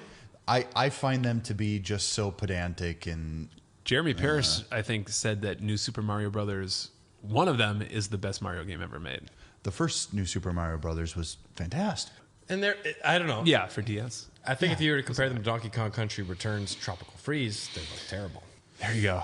Well, look, Tropical Freeze is one of the best platformers ever made. I might say it's the best 2D platformer ever made. We're getting into tricky territory. We're getting into tricky, but I'm going to say it's fantastic. All right. I can't disagree. Let's talk about something else. And I do want to note, everyone listening, we do, if you're following along here, we want to know your thoughts as well. If you agree, disagree with some of these, and if there's anything we don't mention at the end here, we will probably have enough for a volume 2. We will. Down the road. Let's talk History about still being written. The Nintendo seal of quality. Yes, Bradley. Because after the video game crash, when every shit-stained person was putting out random little discs and cartridges that said, this is an official release. That's right. Here's my Pillsbury Doughboy game. The market became saturated. No one knew what they were buying, and the entire market collapsed, and video games fell into oblivion. Abyss, yes. Fell into the abyss. And there was burst. A long time where 1983.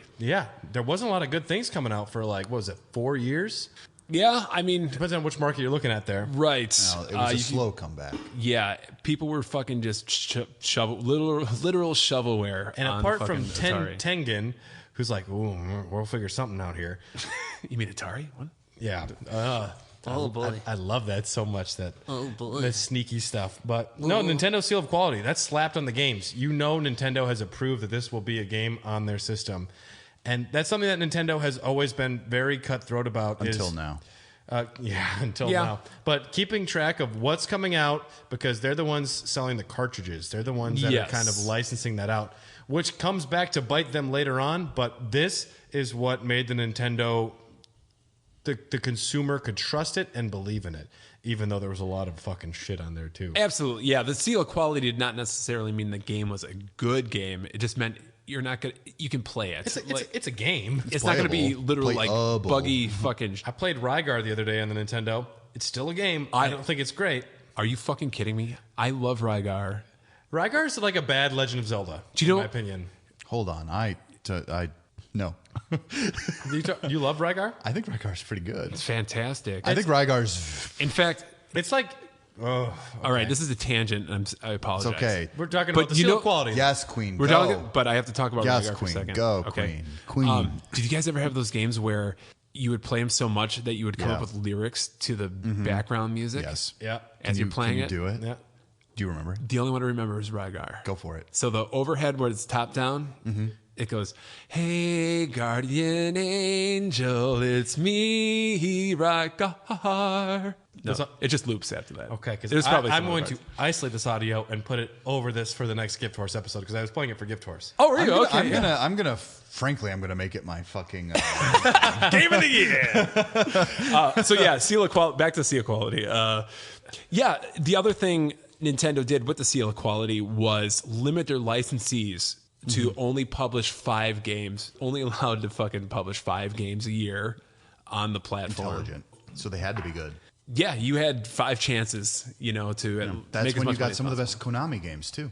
Yeah. Oh yeah, Contra absolutely. and the like, and it's true. Like in like Castlevania stuff like that. That was all around this era as well. So it's like, I mean, like forcing people to be like, if you want to be on the most popular thing in the world, you better bring your game. Right. I think that's important because it's like I put it this way: if you had an art gallery and you just showed anyone who showed up, you're not going to be a successful art gallery. And this could segue into possibly one of their worst ideas, but I would.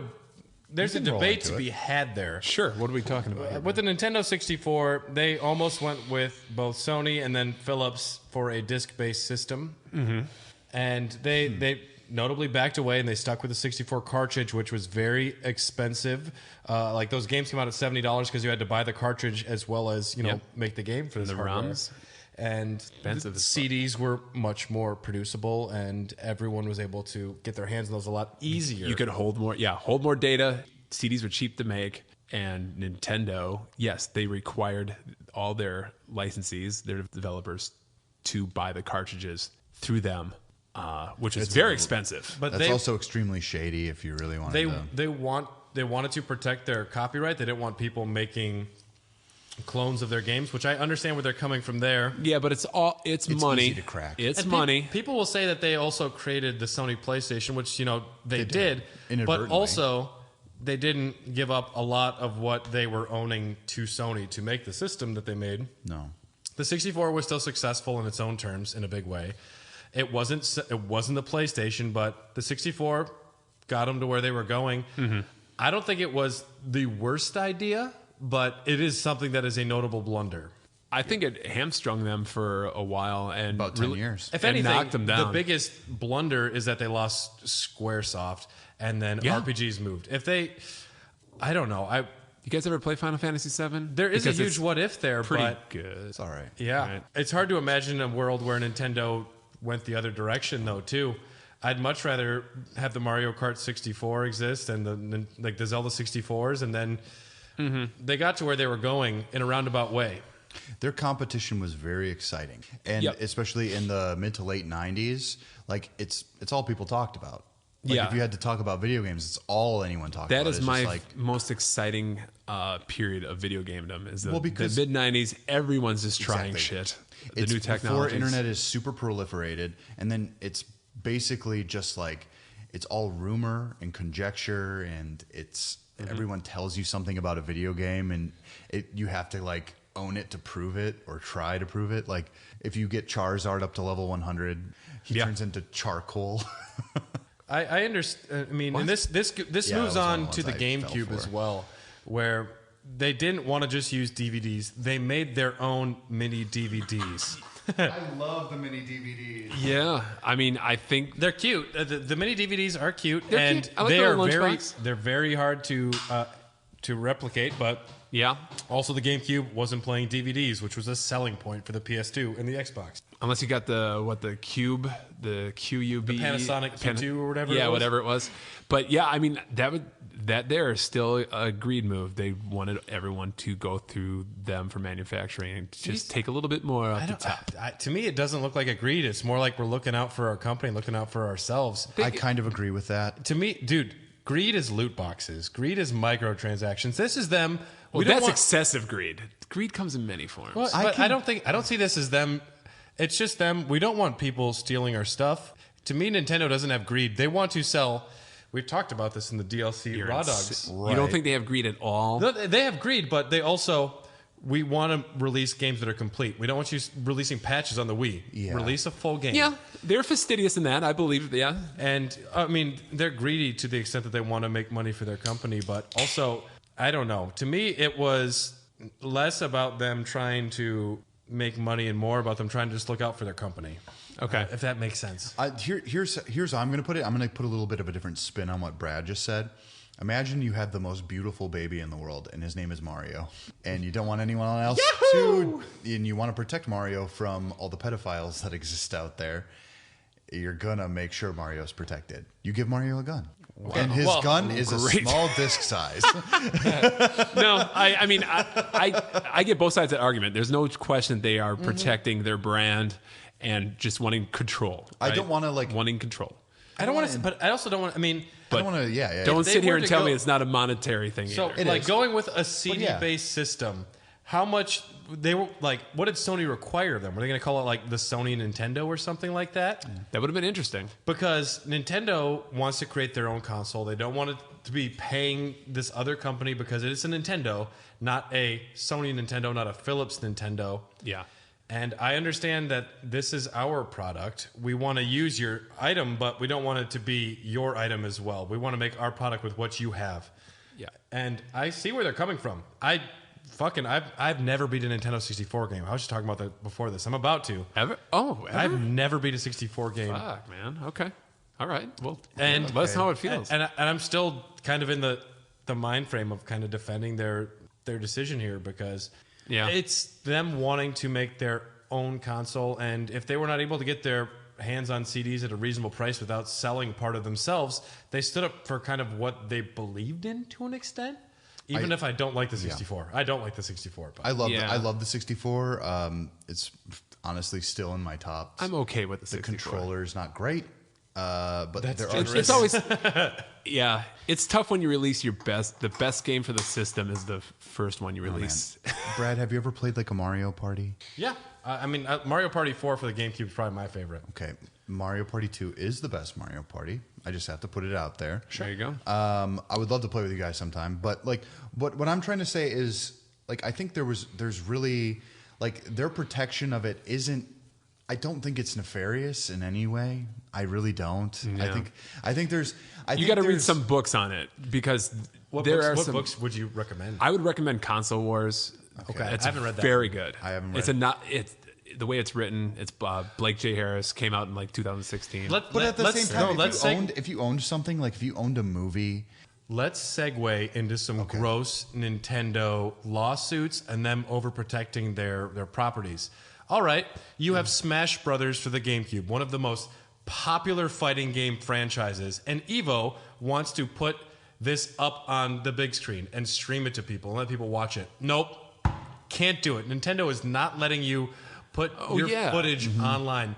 They are so strict with what you're allowed to play Nintendo-wise on YouTube, on Twitch. Stream. Yeah. How crazy is that you have people that are celebrating and loving your game and you are slapping them with cease and desist? I see where they're all the YouTube problem. Takedowns. It's bonkers. Or monetizing people's videos that when it's anything the most prestigious fighting video game championships where it is people celebrating and loving your game. And Smash Brothers Melee still sells for $70 in the GameCube because of those mini fucking DVDs and because people love it so much. And it's just them trying to hinder the growth of a product to me at that point. Favorite band, Hinder. Is it? I like Tinder. Okay. I prefer Hoobastank. Okay. We'll allow it. Yes, Dylan, you had something to say. We all have changed our mind to No. Hoobastank. Moving on. There's a part of me that, you can see where, because as someone who makes art now, I hate saying it. Just embrace it, dude. We're on a podcast. I'm going to whatever. As someone who This is makes, art. as someone who, but as someone who's making a product, you want to protect that product, and you want people to enjoy that product. And as archaic as it is, they probably wanted to dictate how you had that product. Mm-hmm. And I don't necessarily think from the get-go it was an intention of just you can't do this because we're the gods of this. I think it's more or less man, we want people to play this. And I think if it's you them showed all of it, I think it's them misunderstanding. It's misunderstanding. That's exactly it's right. It's them we don't show anything. We're protecting it, but if they knew what was going on, and they have since then backed off on that in a big way. But you can find playthroughs of YouTube or They have, playthroughs of Nintendo stuff everywhere. They've relaxed their policies. but Nintendo even the illegals might have as many lawsuits as Atari, where they're viciously protecting in many ways. They sued Prima. For making strategy guides for 007 for the Nintendo 64. You are using our maps in your guide. Okay, Nintendo, sometimes you're wrong. Right. Yeah. it's a video game guide. Get over it. That is definitely one of the worst Nintendo practices, but let's talk about lawsuits and one of the best things, or at least one of my favorite stories. Donkey Kong? Yes, this is a love the story lawsuit of from Donkey Kong. 1984. Bananas go away, you get bananas back. Good job, Dylan. Anyways. So let's talk about lawsuits, guys. Universal versus Nintendo, a 1984 suit over Donkey Kong, where Universal claimed the trademark infringement and sued Nintendo, claiming Donkey Kong was basically copying the characters and the plot of Donkey Kong. Of King Kong. Of King Kong, sorry, yeah. Okay. A giant monkey. Well, a giant ape. Giant monkey. You have girders. Thank you. Yeah. I'm personally a primate. You so have the girl that they're trying to say. Pauline. Naomi Watts. Naomi Watts, of course. Jack Black is filming it all. And I'm Adrian Brody as Mario. No. So I don't want that universe. Universal is not. It wasn't just Nintendo that Universal sued around the time. It was going Everyone. after King Kong. It wasn't just Universal and Nintendo sued. You're talking about Universal sued Nintendo. Yes. Yes. Yeah. Okay. Yep. After Donkey Kong came out, obviously they wanted some. Hey, you didn't license this from us. The likeness, we want some of this money. So at first, Nintendo considered settling for a few $1 million because some of the other companies that Universal muscled just said, "Okay, we're going to settle. Fine. Here's some money." I'm excited for the next part of this. So at first, Nintendo's like, let's just throw them a few mil. The rub to this whole thing is Nintendo realized that King Kong was actually in public domain, and that Universal had already proved this in a previous lawsuit in the 70s.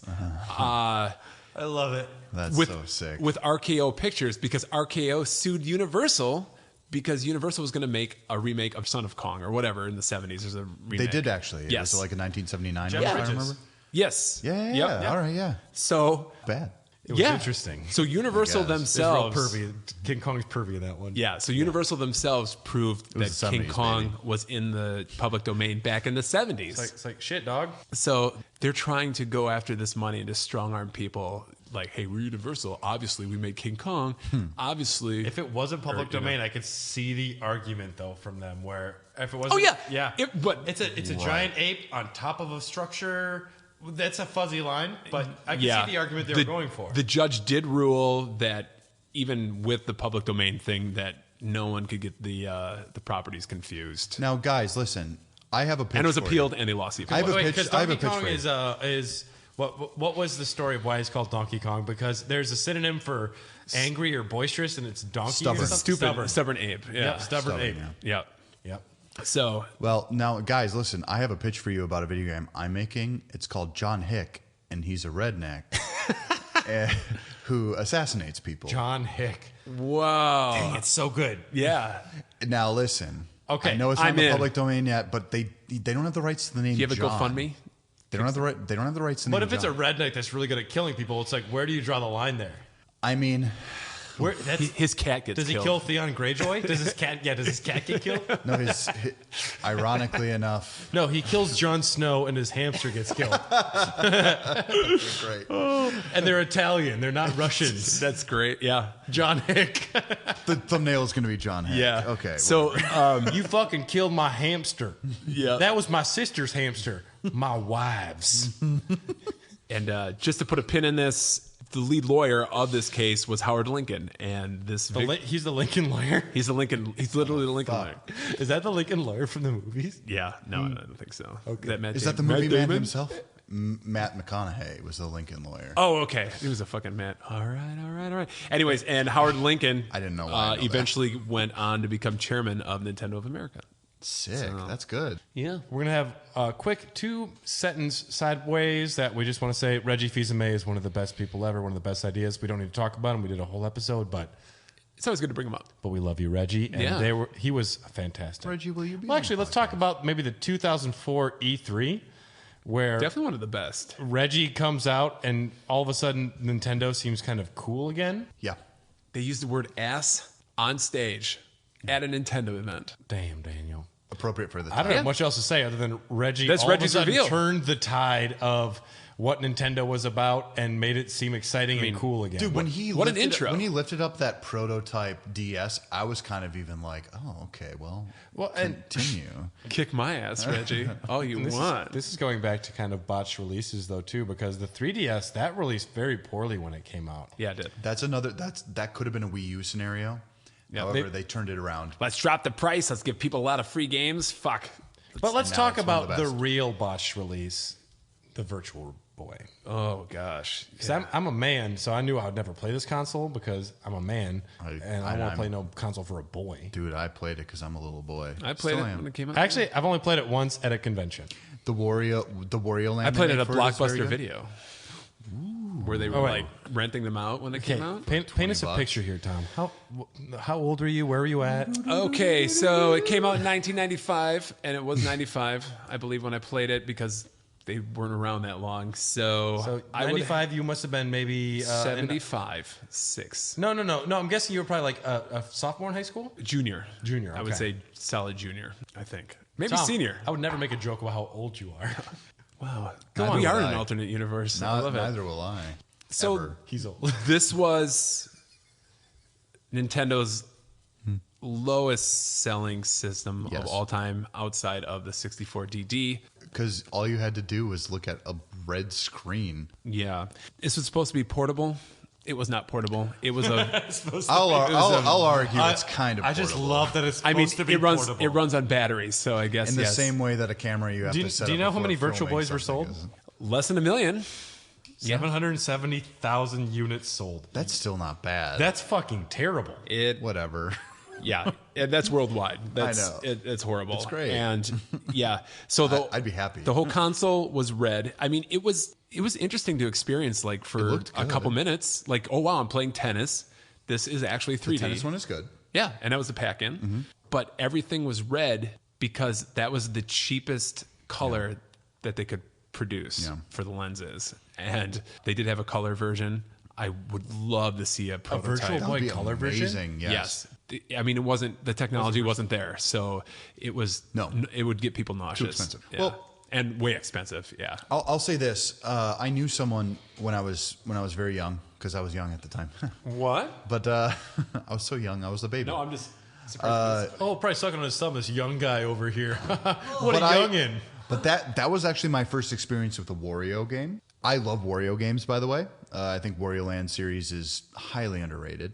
But on the Virtual Boy, it played very well. It was kind of like the Game Boy one that had come out probably 3 years prior. I can't say for sure.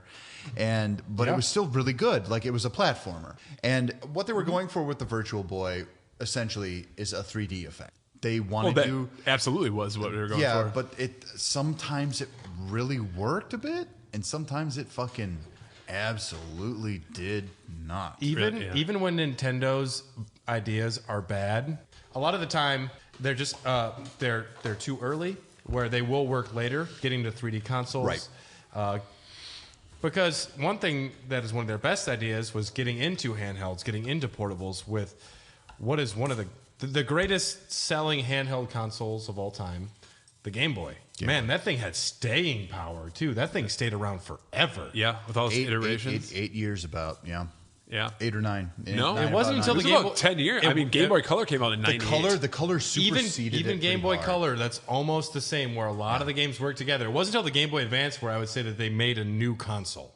Yeah. Your argument is correct. However, when you make the color ones exclusive to just color, you're You're getting into fuzzy territory, though, because it's... Yeah. Yeah, that's true. I remember getting my Game Boy Color. I begged my mom, and my mom's like, fuck, here you go.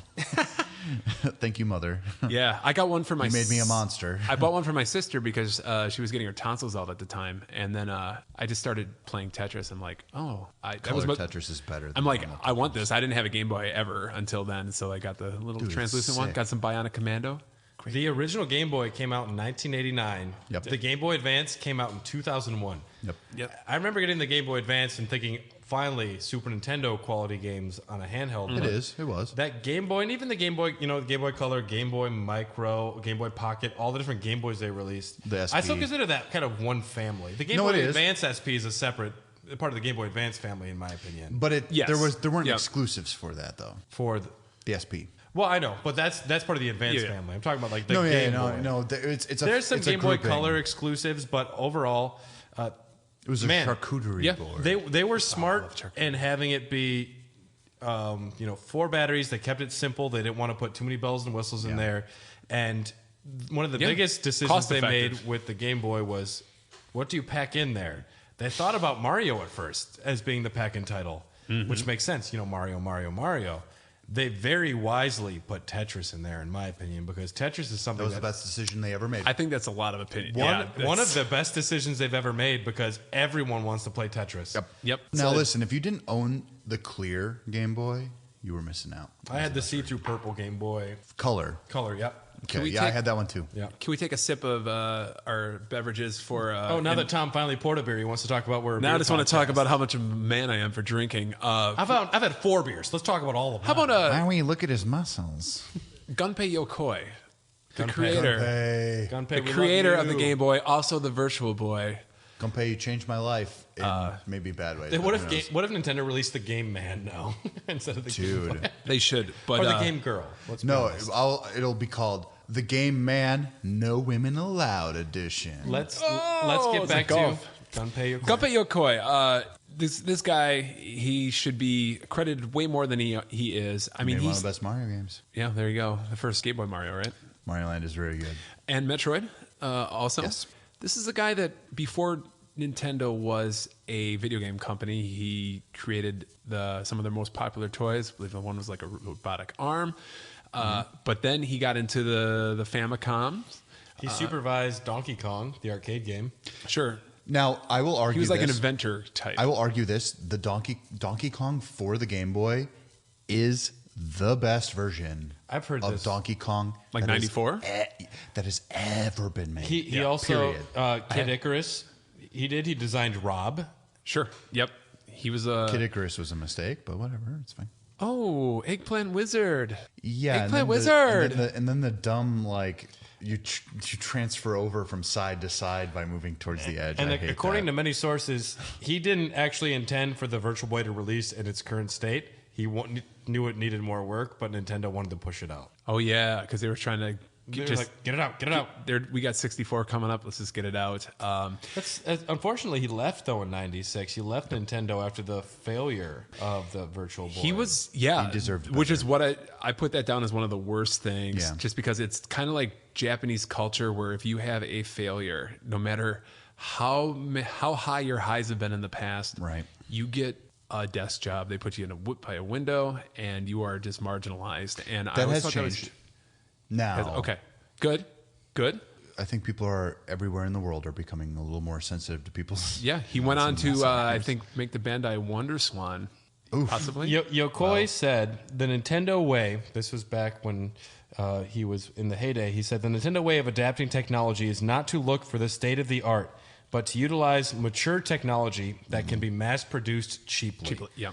That's not Words even of true. fucking wisdom right there. Yeah. But it's not even, they completely betrayed that about 10 years later. They did later, but in the heyday, the reason the Game Boy is better than the Game Gear is like we know what we're doing with this and we can do it right and do it in a simpler way. There's a reason but there's no perfectly. backlight. A simple way, a cheaper way, And not use 6 batteries. Damn, did I love it.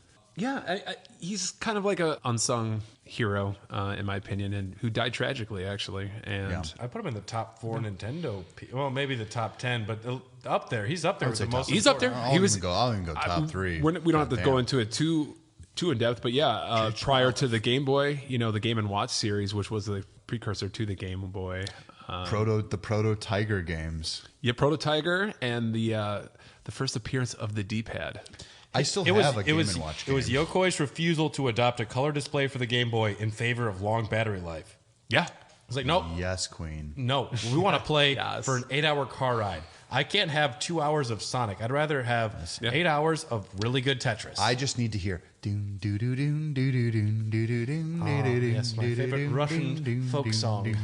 It's not bad. Ba, ba, ba. And then, but literally, one of my great memories is I became friends with kids on the bus, and I had a long bus ride to where I had to go to school, and we would just pass around Tetris. That was it. Really? And Yeah, we all that's became cool. friends based on it. That's like awesome. it's like let's beat each other. I love video games bringing people together stories. That is Favorite. That is the magic of it, though. I told Allie today to buy Super Mario Party. I'm really hoping you guys will play with me. Actually, I've never played a Mario Party game, so. Jesus Christ, what? Oh, Will God. you play? I just looked at the bottom of this Google document, Tom, and you made me very angry. Let's hear it. Oh, the last one? Yes. Yeah. Okay, so this is an opinion. This is an opinion that I know a lot of, I don't want to say older folks have. I just put it in there for you guys. It wasn't meant to be. You mean I'm just- cane wielders, blue hairs? No, I don't want it to be about that, but it's one of those things with nostalgia glasses, because I was also recently listening to another podcast that was very against the Crash Bandicoot series, which to me is fine because I am looking through nostalgia glasses. I know that podcast. Now Yes. hold on. So no, but it's interesting. Why do you hate Donkey Kong Country? Why? Your opinion is valid. Yeah, I've said this I'll just before. say it, yeah. It's just the control. The control To me, was floating. hitboxes. The you have a problem hitboxes. with. I don't know. It's the Hitboxes in the hitboxes. feel. Like it just Yeah. To me, wasn't. if you know where the I get it. hitbox is, And like, it wasn't that fun. Like the platforming wasn't that great. Now I'm just talking Donkey Kong Country 1. not Donkey 2 Kong or Country 3. 2 Because is very good. I cashed out after fucking 1. I'm just like, this is dumb. Have you ever played 2? It's amazing how I've met a lot of people that just have strong negative feelings to Donkey Kong Country, which to me, And they're probably older because they're generally a little older. we're transitioning. We were think- transitioning to the CD-ROM systems, and Right. at the time, Right. Because you'd only played point and clicks until this game came out. Yeah, I mean, Zork. That was it. Yeah. just give me that sweet fucking text. Enter door. yes, Jump Pick up on Kremling, sword. and you weren't used to jumping. What's the on name of the Kremlings. stupid thing that lives in the dark that kills you? in Zork? I don't fucking Yeah, know. there's it's like a blarg. I don't know. Login.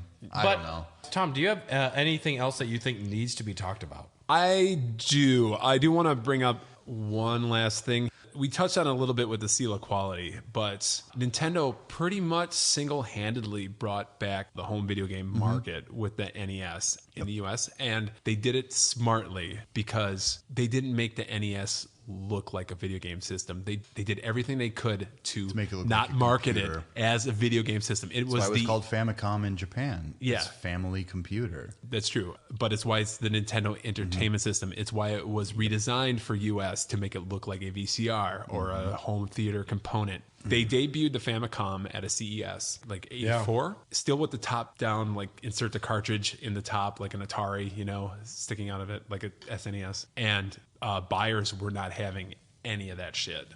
because they're like, oh, it's another fucking Atari. It's amazing, but you put it in like a VCR tape. Everyone's like, oh shit. Honestly, What kind of VCR is this? And you say he's a plumber. I'll take 1,000 of them. Where do I Like 2,000 here. right. Yeah. And you wait a second. He's a plumber. It's like, Right. That's kind of interesting. What kind of fruit was that, princess lady? And the little pizza pie man eats what now? You called him Pellets? fuck man or something? Yeah, fuck man. He chases ghosts. That's cool.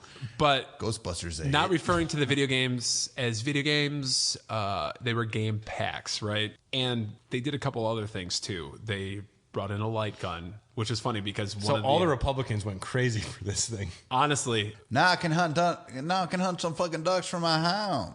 Can you put a liberal hunter on here? the game's Pass. Delete. No, don't. This is great. there is a quote from the designer of the NES for the US, Masayaki Umura, maybe. Masayake Omura? I think you're close. Okay, I think his last name's Umura. I think you're close. I don't know for sure. What did he do? He designed the Famicom, but he also did the design for the US NES. Yep. He helped with the light gun then, right? He did. I and think you're right. Masayuki Umura, yes. okay. Perfecto. Boom! But his literal quote was, the light gun helped sell the NES because America loves guns. And also, So it Rob needs the a Robot didn't because it was pointless. It was pointless, but It also helped sell it. it did. It helped retailers. They could get into Pitch. toy stores. And it also pitch. looks like this. You can have a robot. Yeah. Have you ever played with the gyroscope? Now, Tom, I believe you must have, right? Those Not suck. much. Those Not games much. actually suck. Hold on. I actually never knew no. anybody had a Rob, but I have knew. played it for maybe a half hour. The gyroscope thing, if you knew, Oh, yeah, if you were a kid and you had any level of imagination, and truly, this is what Nintendo would become great at later, is this was truly an entertainment system, because if they had the Rob, we would set up people and we would find a way to do like G.I. Joe bowling, essentially. And the gyroscope would be That's awesome. the ball. And it was honestly fantastic. I still have a soft spot for Rob. I think it's literally like when you make a toy, you have to make a toy that's going to interact with a bunch of other toys.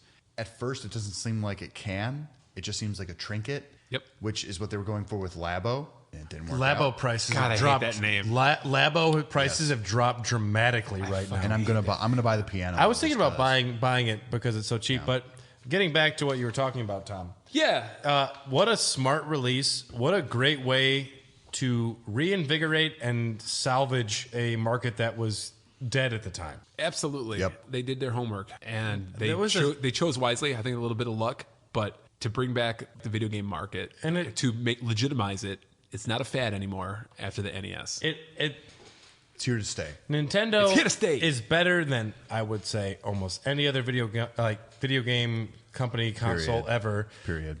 With having the killer app for your video game system too. Having Mario Brothers with the Nintendo. Once people got hooked on that, yeah. they went home. They demanded their parents buy it for them. Yeah. Once Mario came out, which was not a launch game. And I would argue, apart from maybe Halo with the original Xbox, there hasn't been like more any other video game console with like a more killer app. Legend of Zelda: Breath of the Wild. Yeah, At the beginning, more people bought copies of Legend of Zelda: Breath of the Wild than there were actual Switches. So we can't discount that. no, I'm not discounting it, and That was a cultural revolution. Yeah. that's also a Wii U title. Cultural Revolution. Was, yeah, it was technically. But however, Nintendo's everyone generally knew when you had to play it. great at having that killer app or something on the Yeah. console. When Mario 64 is on Mario, or when Mario is on, Mario's on Mario. when Mario 64 is on, Support. Mario on Mario action. know. then Nintendo 64 was a big deal the moment you saw like Nintendo 64 in action with Mario. It was mind blowing. It was mind blowing. It was. It And whooped, you needed it whooped it. my shit. I needed all of it. And you can't discount Nintendo because they know what they're doing and they do their releases either Here's the thing. very good or very bad. Here's the thing. For some Mostly. of the At the same time, generally, like, they do the same thing. They don't have enough consoles. They make great games for it, and everyone's mad and they are yelling about it. But Yeah. we're all going to buy them eventually. Absolutely. So when you have like the two prime developer like segments of the Nintendo company, they literally have a philosophy. It's done when it's done because it's gonna fucking sell. Period. Anything after that, the EADs. Put some different overall colors in sort Right. of a loot box type thing, like a Exactly. question mark box. You get a question mark box. Here's the thing: if I start seeing a lot of loot box, if I start seeing any loot boxes in any Nintendo games, I'm done, dude. Dude, Nintendo invented the first loot box. When you jumped up at that question mark box, you don't know if you're getting a mushroom or a minor God. mushroom or a coin or nothing. Right. Damn, Daniel. Well, you bring up a good point, Dylan. And I mean, in this segment is the prime segment, to use the Miyamoto quote, where what is it? A delayed game Zelda's is only the fucking shit. Is that the quote? A delayed game, it's not an issue. I don't remember what it was actually. It's a delayed game is delayed once. A bad game is forever, or some shit like that. That's actually pretty close. Yes. Well, hey, I think this is a good spot to exit this segment for now. I think we might actually have enough for a part two or a mini part two We do. in the future. Maybe like a Patreon Dogcast. Ooh, that'd be great. That'd be good. That'd be a good series. Like the best and worst of blah, blah, blah. Thank you, Tyler. Tyler Keller, thank you very much for that. TK, thank you Before so we much for go, supporting. We appreciate it. Before we go, Thank you, TK. we do have an email from another executive producer. Is it Tom? His name's Milwaukee? I know who it is. Yeah. Do you have this queued up? I read the email, but go ahead. Okay. He says, "Hey, Deuterinos, now that the great Hair of the Dogcast character battle is over for this year, how do you feel about the results? Who did each of you think was going to win from the start, and who did you want to win? Which one battle surprised you the most by the outcome? Thanks for all you guys do, and if you are listening to this, throw these guys some bones on Patreon so we can all get more content." Amen. We agree with Amen that to that. last sentiment in a very big way. Absolutely. Thank you, Brian. Now, You seem handsomer than So yes, the your great brother, character potentially. battle has come to an end. so as Brad over here, the Brad. person who personally photoshopped 128 different character portraits, Disgusting. Thank you. Thank you. for And your Disgusting. sacrifice. I had to watch Thank you. 3 shitty movies while I did that, and plus I had to Photoshop all these together for Instagram stories. I just want everyone to know it took a Gross. second, but it was fun and it was cool to see because I didn't know who was going to win. It was going to be Mario the entire night. No, it wasn't Mario. It was Luigi. You didn't check Luigi out- won. You don't Luigi know? won? Yeah. I don't have The Instagram. fucking I'm off the grid, baby doll. we check in. But every once in a I knew. while. I mean, Snap. Fuck. Snap. I'm like a I knew gang it wasn't member. going to be Shodan. I knew it wasn't going to be Bonk. There are some characters I knew it wasn't going to be, but I didn't know that Luigi would beat Sephiroth in the first round. Yeah. It still pains me. I fucking don't agree with the outcome. I know you don't agree with it, but Vault Boy's not a character. you know what was Sorry, Tom. exciting? You know what was exciting? That the Bayonetta fan base found us on Instagram and attacked us. Yes. Like the Bayonetta people showed up in a big way, and she Bayonetta was almost knocked out first round, and she got to the final like Sweet 16. Bayonetta's my queen. I get it. She's though. hot. Shantae is She's Bay, nice. though. She's great. No. Bayonetta's Shantae- Bay. Have you ever played a Bayonetta? Shantae attacks with her hair too, but Shantae is Bay. Have you played the Bayonetta games? No, I haven't. Do you have it on Switch? Oh, I have the second. So Do you have a physical copy of them? I have the physical copy of 2 because the first one is a download exclusively. when you buy 2, right? when you buy 2, I should buy 2. you should. Yeah. You should just buy. Yeah, it, you gotta 'cause it's play worth Bayonetta. owning. I was surprised The first one is Luigi. so worth playing. I was surprised Luigi got to as far as he did, but I'm very happy he beat Mario. To get Why? back to do you your think it was an question, Brian. ironic win, or he actually legitimately? No, I think it was a was legitimate ironic. win because I think a lot of people Mario's.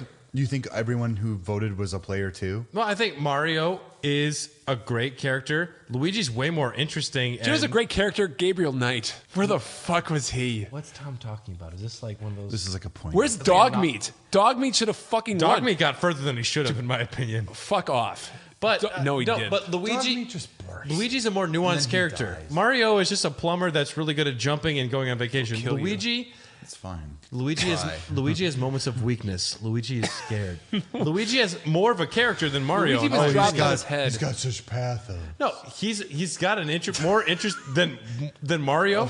Compared to Mario, Luigi has pathos. Mario is like a shonen character. He's one that you Okay, can just. Brian's asking, Brad, are you happy with the results? Are you glad Luigi won? Is he who you we wanted knew to win? it would come down to this, obviously. I am happy with the results because all I was most curious about was who would our fans vote for, and I was going to support whatever happened because it's fascinating to me.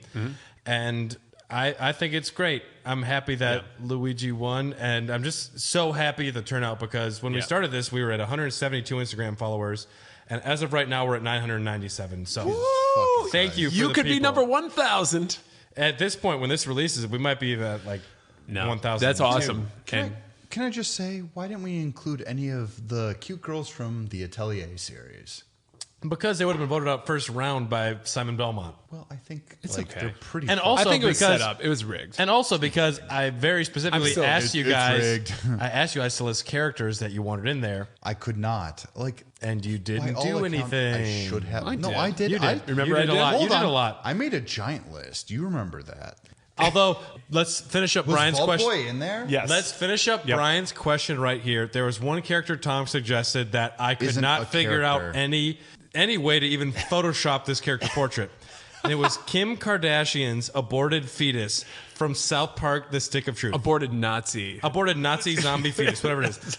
I tried to figure out how to get this character portrait to work and make it look normal. Did you or, actually like, try it? I did. There's no way. I can make 128 character portraits. There was no way to make that work. And also, Oh boy. That's hilarious. Kim Kardashian's aborted Nazi zombie fetus might have won it all. We don't know. I would have voted. It would have gotten further than it should have. I At would have least actually halfway, gotten yeah. back on it. to Right. do it, Sorry, so. Sephiroth. Oh, I can't support Instagram because it's Mark Zuckerberg owned. So And Dylan has killed the fun of that segment. No, thanks for the email, Brian. I guess I would say, I'm happy, and I'm I'm legitimately trying to remember happy why. for the turnout and all the fans and all the people that voted. Thank you so much. It was a lot of fun to watch. I mean, I even got into it voting with multiple accounts because I felt that strongly. Did you make? Did Well, you yeah, make, you have Big Spoon, and then you Did have you make your love Tom. partner Kate do it? No, I would not subject her to. Really? Why? I don't know. Mostly it's just really fun to see what people vote for because Yeah. you don't know. It's our fan base, which is a little bit more of a. It's not an obvious fan base for video games. We're a little more niche. Am I the one attracting weirdos? No, because you're not on social media. They Yeah, don't you know got to have about more you. of a presence. See, I don't know that. That's Yeah. the thing. Am I attracting any weirdos? That's cool. We'll find out. And to our Bayonetta fans that might be listening, you guys came out in a big way, and maybe she gets her turn next year. Bayonetta 2, she looks a lot better. She looks great. She's so sexy. She's got I really like long her. legs. I like her no matter what, Dylan. And on that note, we just want to say that we support Bayonetta with or without her legs. All right. Well, Hashtag awoken. I'm pretty sure that does it for this episode Hashtag because my I hair is am my- spent. He's spent. Was a lot of fun, gentlemen. He's spent. Yes. He's spent it all. Dylan, where can people get a hold of us? You can find us on Patreon first. Boom. Yep. Please support us. You If you can. Listen, if you donate enough, I'll do embarrassing shit. I'll even get tased. All right, we got Patreon down. Twitter, Insta. You can find us on Facebook. Facebook at Hair of the Dogcast. We are on Instagram at Hair of the Dogcast. We are on Twitter at Hot Dogcast. I hate how bad I am. Dylan doesn't know about this, but I'm sure Tom is aware that now on Instagram, every Friday, there's a new thing called Dogcast Treats where we're going to drop a bunch of random facts or interesting tidbits of video game information. I saw that. There's some Dreamcast some notes. new upcoming ones are going to be like the top 10 best-selling PS1 RPGs. We're doing the top 10 Legend of most Dragoon. expensive collector's editions is coming up soon, which is a fun one. Oh, Call 'Cause of Duty? Well, I'll say the top one is actually $1 million, so that'll be fun to talk about. Wow, you get to buy Kojima? So my fiance Kojima actually, will give you a handy under the my table. fiance has informed me that you publish Shuffly, Yes. and I really want to With make artist permission? I'm going. Yeah, of course. You guys can use anything I make. I don't care. This is your right. Yeah, Shuffly was a hit. Shuffly is a hit. Yeah, I think people Okay, really good. responded well here's, to Shuffly. Here's what I'm going to do. Is I'm going to make a better Shuffly drawing, Yeah. and I would love to make it into a T-shirt. Do it. If people don't know, Shuffly is we created this character. He is now our IP. He is the man who hides all the meat in the walls of the Castlevania game. Yes, He's and classic. If you could make a full body version of him, so Yes. I can use him for Photoshop. A real doll. purposes. version. It'll be quite easy. I have learned so much No, about color theory. I don't want him hiding any meat where I don't want it.